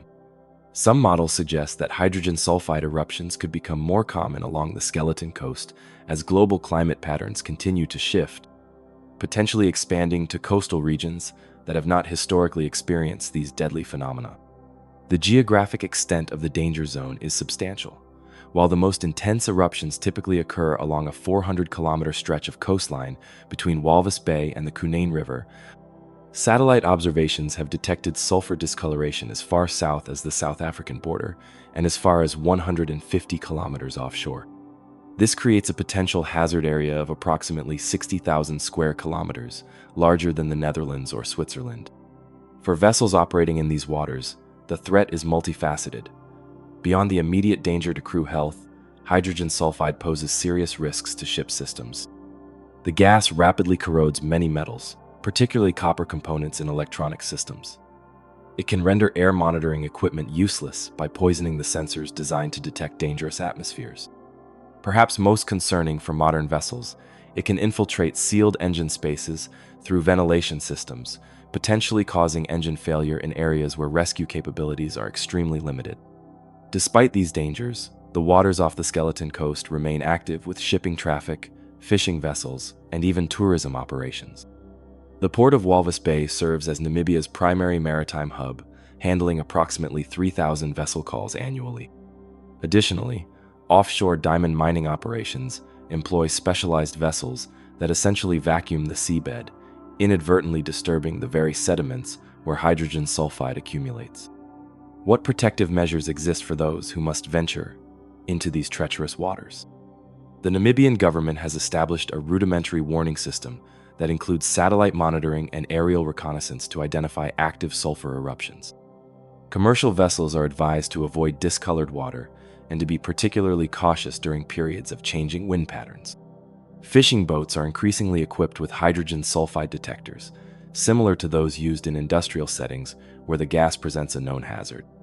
However, these measures remain insufficient for several reasons. The monitoring system covers only major eruptions visible from above, not the smaller but still deadly gas releases that can affect localized areas. Warning distribution remains inconsistent, particularly for smaller vessels or foreign ships transiting the region. Perhaps most concerning, there are no established protocols for responding to a vessel in distress due to gas exposure. Conventional rescue operations could place responding ships and aircraft in the same deadly conditions that affected the original vessel. Research vessels studying these phenomena take extraordinary precautions. Ships are equipped with sophisticated gas detection systems that trigger automatic sealing of ventilation systems if hydrogen sulfide is detected. Crew members train extensively in the use of emergency breathing apparatus. Remote sampling devices allow scientists to collect water and gas samples from a safe distance. Even with these measures, research cruises typically maintain a rapid departure capability, with engines kept ready to evacuate an area quickly if conditions deteriorate. For submersibles and underwater equipment, the challenges are even greater. Hydrogen sulfide is so corrosive that it can damage seals, connectors, and sensors on underwater vehicles. Several research institutions have reported losing expensive autonomous underwater vehicles, also known as AUVs, after they were caught in sulfidic waters that corrupted their electronic systems and prevented their return to the surface. Manned submersibles are particularly vulnerable, as even small leaks of the gas into their enclosed atmospheres could quickly reach lethal concentrations. Local fishermen, who often lack access to sophisticated detection equipment or alternate fishing grounds, have developed their own warning signs based on generations of experience.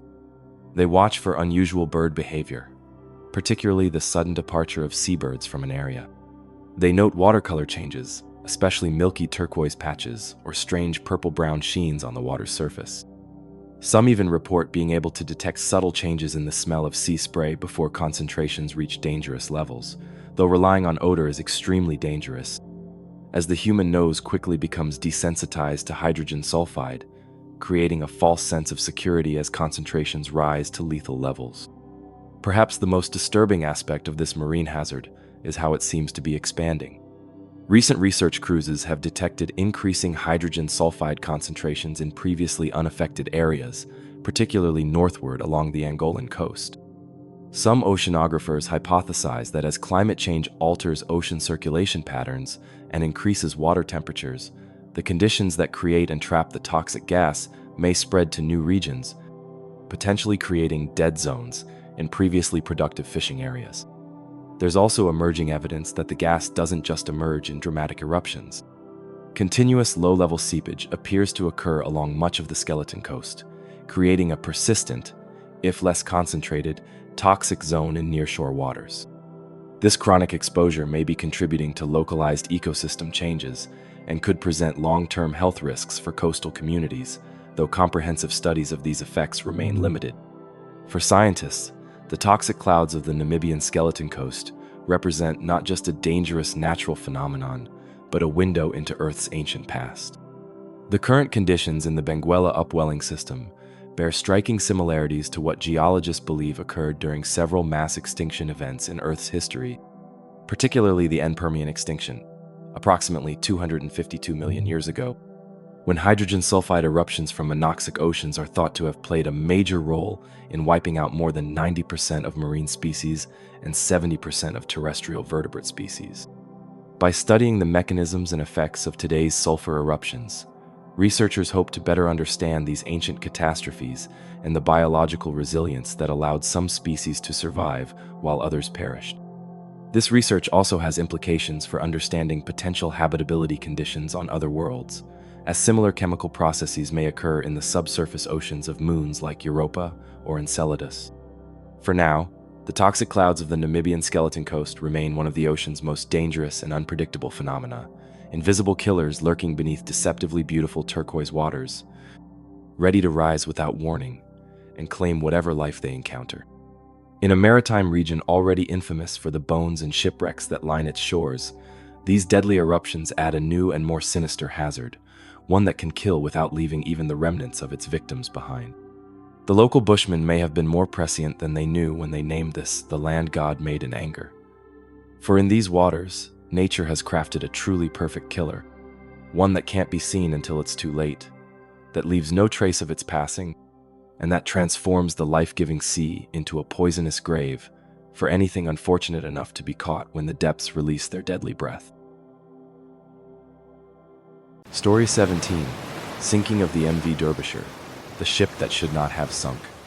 When the MV Derbyshire disappeared in the Pacific Ocean during Typhoon Orchid in September 1980, it represented more than just another maritime tragedy. The loss of this modern British bulk carrier, along with its 44 crew members, became one of the most controversial shipwrecks in modern maritime history, a mystery that would take nearly 2 decades to partially solve, and one that would ultimately reveal disturbing truths about the safety of the global shipping industry itself. The Derbyshire was no ordinary vessel. At 294 meters, or 965 feet in length, she was one of the largest ships in her class, a mammoth bulk oil carrier displacing over 160,000 tons. Built in 1976 by Swan Hunter shipbuilders, she represented the most advanced maritime engineering of her time, incorporating redundant safety systems, state-of-the-art navigation equipment, and structural designs supposedly capable of withstanding the most extreme ocean conditions. She was, by all contemporary standards, unsinkable. Yet sink she did, vanishing so completely and suddenly that not even a distress signal was transmitted. The story begins on July 11, 1980, when the Derbyshire departed Canada with a cargo of over 157,000 tons of iron ore bound for Japan. The early portion of the voyage proceeded uneventfully as the massive vessel made her way across the Pacific. By early September, however, the ship's course would intersect with Typhoon Orchid, a powerful storm system moving through the Philippine Sea with winds exceeding 130 knots. On September 9th, the Derbyshire was in communication with her sister ship, the Kowloon Bridge. These routine messages gave no indication of any structural problems or concerns from Captain Geoffrey Underhill, an experienced mariner with an impeccable safety record. The ship reported its position approximately 230 miles east of Okinawa, Japan, and indicated that it was battling heavy seas but handling them well. This was the last anyone would ever hear from the Derbyshire or her crew. When the vessel failed to arrive in Japan as scheduled, search operations were initiated. Despite an extensive air and sea search covering thousands of square miles, not a single life jacket, lifeboat, oil slick, or piece of identifiable debris was ever found. The Derbyshire, one of the largest ships of her kind, had vanished without a trace, taking 42 crew members and 2 of their wives with her. The initial investigation, conducted by the British Department of Transport, was remarkably brief and concluded with disturbing haste. After reviewing weather data and the Derbyshire's maintenance records, investigators determined that the vessel had likely foundered in the typhoon due to forces of nature. No structural examinations were performed, no attempts were made to locate the wreckage, and no serious consideration was given to the possibility that design flaws might have contributed to the loss. For the families of the lost crew, this cursory investigation was deeply unsatisfying. How could a modern ship built to withstand the worst ocean conditions simply disappear in a storm that dozens of other vessels successfully weathered? The families formed the Derbyshire Family Association, or DFA, and began a relentless campaign for a more thorough investigation, a campaign that would continue for almost 20 years. Their advocacy gained momentum in 1986 when the Derbyshire's sister ship, the Kowloon Bridge, suffered catastrophic structural failure during a storm off the coast of Ireland. Though the crew was safely evacuated, the event raised serious questions about the design of these massive vessels. If one sister ship could suffer structural failure in relatively moderate conditions, might the same weakness have doomed the Derbyshire in the more extreme conditions of a typhoon? These questions became even more pressing when another sister ship, the Tyne Bridge, developed serious cracks in her hull during a 1990 voyage. Examination revealed potentially fatal structural weaknesses around the ship's cargo holds, weaknesses that might have been present in the Derbyshire as well. Armed with this new evidence, the DFA intensified their campaign for a new investigation. Finally, in 1994, the International Transport Workers Federation funded a deep-sea search expedition to locate the Derbyshire's wreck and determine what had really happened to this supposedly unsinkable ship. The search expedition, led by underwater survey specialist David Mearns, achieved what many thought impossible. Using side-scan sonar technology, they located the Derbyshire resting on the seafloor at a depth of approximately 4,000 meters, or 13,000 feet, one of the deepest successful wreck investigations ever conducted at that time. The initial findings were shocking. Rather than remaining largely intact as would be expected if the ship had simply flooded and sunk, the Derbyshire was found broken into more than 1,000 pieces scattered across a debris field stretching over a mile of seabed. Something had caused the vessel to break apart catastrophically, but what? These preliminary findings were compelling enough that the British government finally agreed to fund a comprehensive investigation of the wreck. In 1997, an expedition using remotely operated vehicles capable of withstanding the crushing pressure at 4,000 meters conducted an exhaustive survey of the debris field, capturing over 135,000 photographs and videos of the wreckage. The story these images told fundamentally challenged the original forces of nature conclusion. The distribution of debris, the condition of key structural components, and the position of various ship systems revealed a complex sequence of events that had nothing to do with inherent structural failure of the main hull. The evidence pointed to something both simpler and more disturbing: the progressive flooding of the Derbyshire's forward spaces through small hatches and ventilators on the ship's foredeck. As these spaces filled with water, the vessel's bow would have gradually submerged deeper into the massive waves generated by the typhoon. Eventually, the pressure of water crashing across the deck would have overwhelmed the covers of the forward cargo hold. Once this main hold flooded, the ship would have quickly lost buoyancy and plunged bow first into the depths, breaking apart as it exceeded its structural stress limits during the rapid descent. This progressive flooding theory was particularly unsettling because it suggested that the Derbyshire's loss wasn't due to some catastrophic one-time event, but rather a cascading series of small failures that collectively doomed the ship. Even more troubling was the realization that these vulnerabilities weren't unique to the Derbyshire, they were common features of bulk carrier design worldwide. The final report of the formal investigation, released in 2000, confirmed what the families had long suspected. The Derbyshire had not been unlucky or the victim of a freak wave. Its loss stemmed from fundamental design flaws that potentially affected hundreds of similar vessels still plying the world's oceans. The report identified 22 separate safety recommendations aimed at preventing similar disasters. Among the most critical findings was the vulnerability of small deck openings, particularly ventilator openings and access hatches that were not designed to withstand the immense forces of water generated by typhoon-strength waves. Once these access points failed, water could enter the ship's forward spaces, changing its trim and making it ride lower in the water. This, in turn, would expose the vessel to even greater wave forces in a deadly feedback loop. The investigation also highlighted the inadequacy of weather tightness standards for the huge cargo hatch covers that maintain the integrity of bulk carriers' main holds. These massive covers, some the size of tennis courts, were designed to keep out rain and spray during normal operations, but were not engineered to withstand the sustained pressure of green water, solid water, not just spray, crashing over the deck during extreme storms. But perhaps the most damning revelation was that many of these vulnerabilities had been known within the shipping industry for years.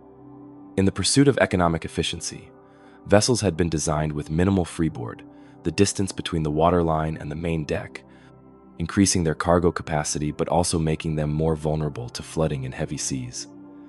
The drive for profit had, quite literally, brought these ships closer to the waves that could destroy them. The findings of the Derbyshire investigation triggered significant changes in maritime safety regulations. The International Maritime Organization revised its standards for hatch cover strength, forward space protection, and water ingress monitoring. Existing bulk carriers were required to undergo modifications to address the identified vulnerabilities, and new vessel designs incorporated additional safeguards against progressive flooding. Yet even with these changes, the mystery of the Derbyshire is not fully resolved. While the investigation established the most likely sequence of events leading to the ship's sinking, several aspects of the disaster remain unexplained. One persistent question concerns the complete absence of distress signals. The Derbyshire was equipped with multiple communication systems, yet not a single Mayday call was transmitted. The progressive flooding scenario identified by investigators would have unfolded over at least several hours, ample time for the experienced crew to recognize their deteriorating situation and call for help.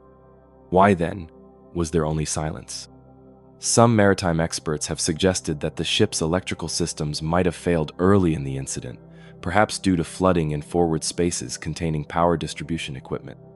Others propose that the crew might have been unaware of the severity of their situation until it was too late. Perhaps because the flooding of forward compartments might not have been easily detectable from the bridge or crew spaces located far aft on this massive vessel. A more unsettling possibility is that the crew did attempt to signal distress, but their communications were either not received or not properly recorded due to the typhoon's interference or failings in the maritime distress monitoring system. This possibility raises troubling questions about how many other vessels might have been lost after unsuccessfully attempting to signal for help. Another unresolved aspect concerns the extreme fragmentation of the wreckage. While investigators determined that most of the breakup occurred as the vessel sank rather than at the surface, the ship disintegrated to a degree that surprised even experienced marine engineers. Over 1,000 pieces were identified on the seafloor, with critical structural elements found far from their original positions. Could additional factors, beyond the identified flooding scenario, have contributed to such catastrophic structural failure? Some researchers have noted that the iron ore cargo itself might have played a role in the disaster. When wet, certain iron ore fines can liquefy, transforming from a solid, stable cargo into a sloshing fluid that can dramatically affect a vessel's stability. If some of the Derbyshire's cargo liquefied during the typhoon, it could have amplified the stresses on the ship's structure as the vessel pitched and rolled in heavy seas. The depth and pressure at the wreck site imposed significant limitations on the investigation. Even with advanced remotely operated vehicles, certain areas of the wreckage remained inaccessible, and the deterioration caused by nearly 2 decades on the seafloor obscured some potential evidence. We may never know with absolute certainty every factor that contributed to the ship's demise. What is certain, however, is that the loss of the Derbyshire was preventable. The vessel sank not because it encountered conditions beyond human anticipation, but because its design contained vulnerabilities that the shipping industry had chosen to accept as reasonable risks. In the cost-benefit calculations that drive commercial decisions, the low probability of encountering perfect storm conditions had been weighed against the economic advantages of designs optimized for cargo capacity and operational efficiency. When the Derbyshire sailed into Typhoon Orchid, those calculated risks came due with devastating consequences. The ship's loss highlights a sobering reality of modern maritime commerce. Even today, with advanced weather forecasting, satellite tracking, and sophisticated vessel designs, ships regularly transit through dangerous conditions as economic pressures discourage delays or route changes that would impact delivery schedules and fuel costs. When vessels the size of small towns venture into the planet's most extreme environments, the margin between routine voyage and catastrophe can be surprisingly thin. For the families of the Derbyshire's crew, the findings of the investigation brought a measure of closure, but also revealed the tragic irony that their loved ones had been lost not to the uncontrollable fury of nature, but to preventable design flaws and the economic calculations of an industry that had normalized certain levels of risk. Their two-decade fight for the truth transformed maritime safety, undoubtedly saving countless lives as the lessons of the Derbyshire were incorporated into vessel designs and regulations worldwide. Today, the Derbyshire rests in the darkness of the Pacific depths, a monument to both the price of our global commerce and the consequences of the compromises we make in its pursuit.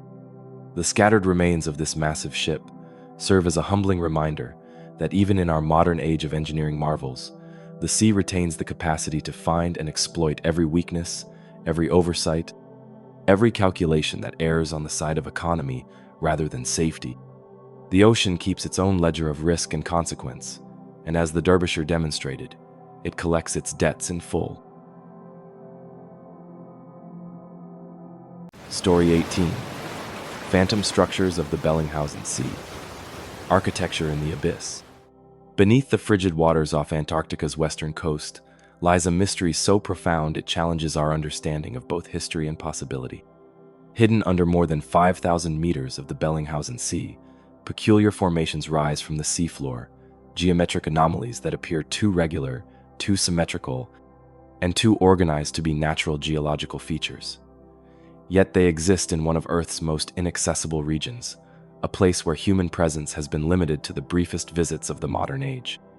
These are the phantom structures of the Bellingshausen Sea, vast, ordered arrangements of stone that shouldn't be there, couldn't have been built there, and yet undeniably exist in the frozen depths, where they have never seen the light of day. The story of these mysterious formations begins in 2010, during a routine mapping expedition conducted by the British Antarctic survey vessel RSS James Clark Ross. The ship was employing multi-beam sonar to chart the seafloor contours of a largely unmapped region of the Bellingshausen Sea, approximately 3,000 kilometers southwest of the southern tip of Chile and 1,000 kilometers west of the Antarctic Peninsula. Sonar mapping is a standard oceanographic procedure using sound waves to create detailed three-dimensional imagery of underwater terrain that would otherwise remain invisible beneath thousands of meters of lightless water. The process is typically uneventful, revealing the expected underwater mountains, valleys, and plains that comprise the ocean floor. But as the James Clark Ross methodically swept its sonar beams across a particularly deep section of the seafloor, the data began revealing anomalies that left the scientific team in stunned silence.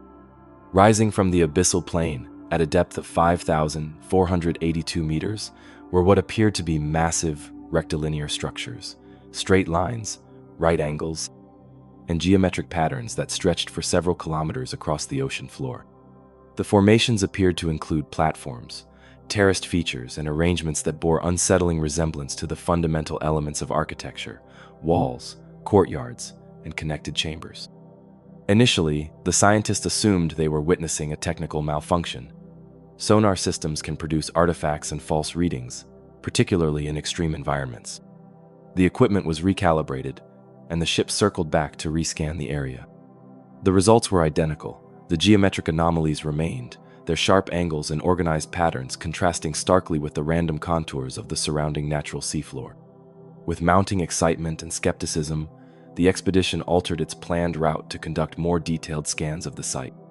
Over the next 3 days, they built a comprehensive sonar map of an area spanning approximately 40 square kilometers, revealing an even more complex scene than initially detected. The structures covered multiple distinct sites, with the largest formation extending over 2.4 kilometers in length and featuring what appeared to be concentric rectangular platforms connected by linear features. Most compelling and most disturbing from a scientific perspective were the apparent symmetries in the formations. Natural geological processes rarely create perfect symmetry, yet these structures displayed mirrored features along multiple axes. Some formations showed what seemed to be pairs of identical rectangular depressions flanking central raised platforms. Others revealed radiating linear patterns with consistent angles between each element. Upon returning to Cambridge, the British Antarctic Survey team subjected their data to rigorous analysis, searching for any conventional explanation. Could underwater landslides have created these patterns? Might they be the result of unusual volcanic activity, or perhaps some form of thermally induced fracturing in the seafloor rock? Each conventional geological explanation faltered when confronted with the obvious organization in the structures. The implications were so extraordinary that the research team maintained strict secrecy while they sought external verification. The raw sonar data was shared with marine geologists at 3 separate institutions, without information about its source location. All 3 independent analyses came to similar conclusions. The formations did not match known natural underwater structures, and their geometric properties suggested purposeful arrangement. Still hesitant to make extraordinary claims without extraordinary evidence, the British Antarctic Survey organized a follow-up expedition in 2016. This mission deployed a specialized deep-sea autonomous underwater vehicle, or AUV, capable of operating at the extreme depths where the structures were detected. The AUV was equipped with more sophisticated sonar, as well as cameras designed to function in the lightless environment of the deep ocean. Over a series of dives, the AUV captured both higher-resolution sonar imagery and the first actual photographs of the formations. The visual evidence only deepened the mystery. The structures were indeed physical features rising from the seafloor, composed of what appeared to be stone blocks or slabs arranged in obvious patterns. Sediment had partially buried many sections, suggesting considerable age, but the fundamental architectural elements remained visible: walls following straight lines, corners meeting at right angles, and platforms with consistent elevations. Perhaps most intriguing were the surface characteristics revealed by the high-resolution photography. Unlike the random distribution of cracks and fissures found in natural rock formations, many of the apparent stone blocks displayed regular patterning on their exposed surfaces, parallel grooves, evenly spaced indentations, and in some cases, what looked disturbingly like weathered, symbolic markings. Analysis of the photographic evidence yielded additional perplexing details. The structures showed signs of extreme age, with substantial erosion and sediment accumulation, yet they retained their fundamental geometric integrity. Material samples collected by the AUV revealed the structures were composed primarily of basalt and granite, common earth materials, but ones that raised further questions about the formation's origins. Why? Because granite is not normally found in this region of the Antarctic seafloor. The bedrock in this area should be primarily volcanic in nature, dominated by basaltic compositions. The presence of granite, a rock type typically associated with continental rather than oceanic crust, represented yet another anomaly in an already baffling discovery. As news of the findings began to circulate in specialized scientific circles, competing theories emerged to explain the Bellingshausen Sea structures. These range from the conventional to the revolutionary, each struggling to accommodate the growing body of evidence while remaining within the bounds of established science. The most conservative explanation framed the structures as unusual but entirely natural formations, perhaps the result of specific fracturing patterns in cooling lava flows, or the product of unique interactions between tectonic processes and sedimentation. Proponents pointed to other known natural formations with geometric properties, such as the Giant's Causeway in Ireland or the Sailing Stones of Death Valley, as examples of how natural forces can create apparently ordered structures. Yet these comparisons failed to account for the scale, complexity, and deliberate seeming arrangement of the Bellingshausen formations. The Giant's Causeway, while spectacularly geometric with its hexagonal columns, displays a singular repetitive pattern without the varied and interrelated structures seen in the Antarctic formations. Moreover, the mechanisms that created the Giant's Causeway are well understood: columnar jointing and cooling, basalt, and such mechanisms could not explain the organized layouts observed on the Bellingshausen seafloor. A second theory proposed that the structures might represent previously unknown natural processes unique to the deep Antarctic environment, perhaps related to the interaction of geothermal activity with the extreme pressure and cold of the abyssal Antarctic waters.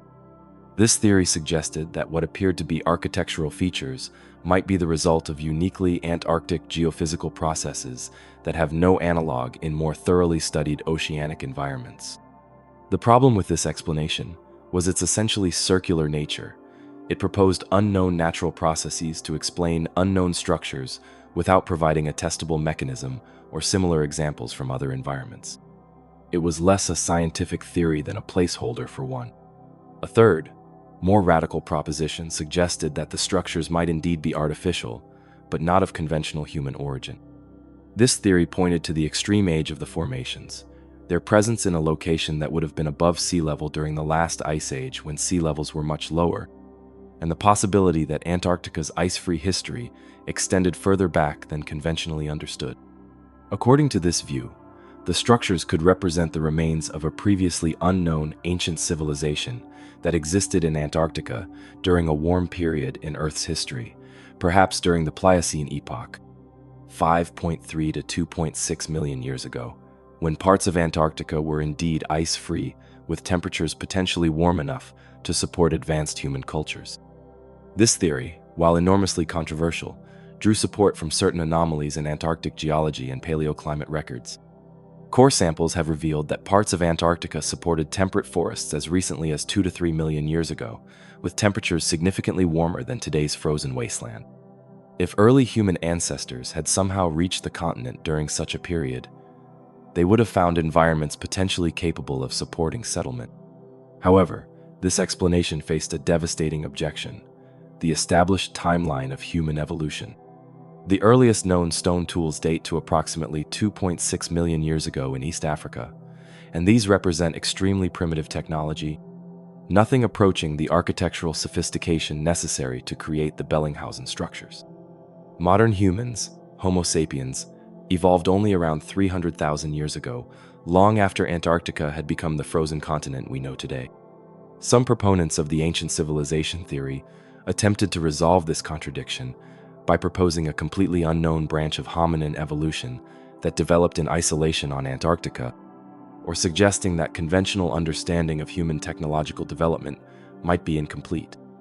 But these proposals required such radical revisions to establish science that they found little traction in mainstream archaeological circles. A fourth explanation ventured even further from conventional science, suggesting that the structures might represent evidence of non-human intelligence, either extraterrestrial visitors or some entirely unknown Earth-evolved species that developed and vanished before modern humans appeared. This theory pointed to the structure's extreme depth and location as evidence they were never meant to be found by humans, perhaps representing something akin to a secure repository or monitoring station rather than a conventional settlement. While such exotic explanations remain far outside mainstream scientific consideration, they persist because of the genuine difficulty in accounting for the Bellingshausen structures through conventional geological or archaeological frameworks. The formations exist in a scientific blind spot, too geometric to be easily dismissed as natural, yet too ancient and inaccessibly located to fit within the established understanding of human history. What makes comprehensive investigation of these formations so challenging is their extreme location. The Bellingshausen Sea represents one of the most hostile and inaccessible environments on Earth. Surface conditions include frequent storms, massive waves, and seasonal sea ice that make reaching the area difficult even with modern research vessels. Below the surface, the extreme depth at which the structures are found, over 5,000 meters, places them beyond the reach of all but the most advanced deep-sea exploration technology. Only a handful of submersible vehicles in the world are capable of operating at such depths, and those that can face significant limitations. The crushing pressure, approximately 500 times that at sea level, requires specially reinforced hulls and systems. The near-freezing water temperatures create problems for batteries, hydraulic systems, and other critical components. The remote location means that any mechanical failure could result in the complete loss of extremely expensive equipment with no possibility of recovery. Most prohibitive of all is the cost. A comprehensive exploration of the Bellingshausen structures would require specialized deep-sea vessels, multiple autonomous underwater vehicles, and support ships capable of operating in Antarctic waters. The price tag for such an expedition would run into the tens of millions of dollars, a sum difficult to justify for investigating what many conventional scientists still regard as likely geological curiosities. These practical challenges have limited investigation primarily to remote sensing techniques, sonar mapping, and limited photographic surveys, rather than the kind of direct examination that would be necessary to resolve questions about the structure's origins. No physical samples of the formations have been retrieved for laboratory analysis. No extensive photographic documentation exists of their surface features, and no close-range inspection has been conducted of what appear to be the most architectural elements. Despite these limitations, scientific interest in the formations has gradually increased. A 2020 paper published in the Journal of Antarctic Research proposed a systematic exploration program using next-generation autonomous underwater vehicles capable of extended operation at extreme depths. The proposal emphasized the structure's scientific significance, regardless of their ultimate explanation, whether natural formations of unprecedented type, evidence of unknown geological processes, or something more extraordinary. They represent a significant gap in our understanding of the Antarctic marine environment. While awaiting more comprehensive investigation, the scientific community has generally adopted a position of cautious fascination. The structures unquestionably exist. The sonar and photographic evidence is too consistent and detailed to be dismissed as equipment malfunctions or misinterpretations. Their geometric properties are equally undeniable, with straight lines, right angles, and symmetrical arrangements that appear organized rather than random. Yet, without direct physical examination, conclusive statements about their nature or origin remain elusive. They exist in a liminal space between confirmed reality and unconfirmed explanation.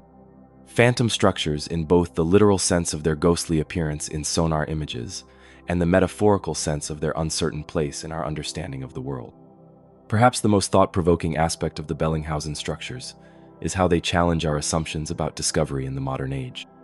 We often operate under the implicit belief that the major features of our planet have been mapped, cataloged, and explained, that true mysteries of geographic scale no longer exist in the age of satellite imaging and global exploration. The phantom structures remind us that vast regions of our own planet, particularly in the deep oceans, remain effectively unknown, more alien and unexplored than the surface of Mars. They also highlight the limits of remote observation.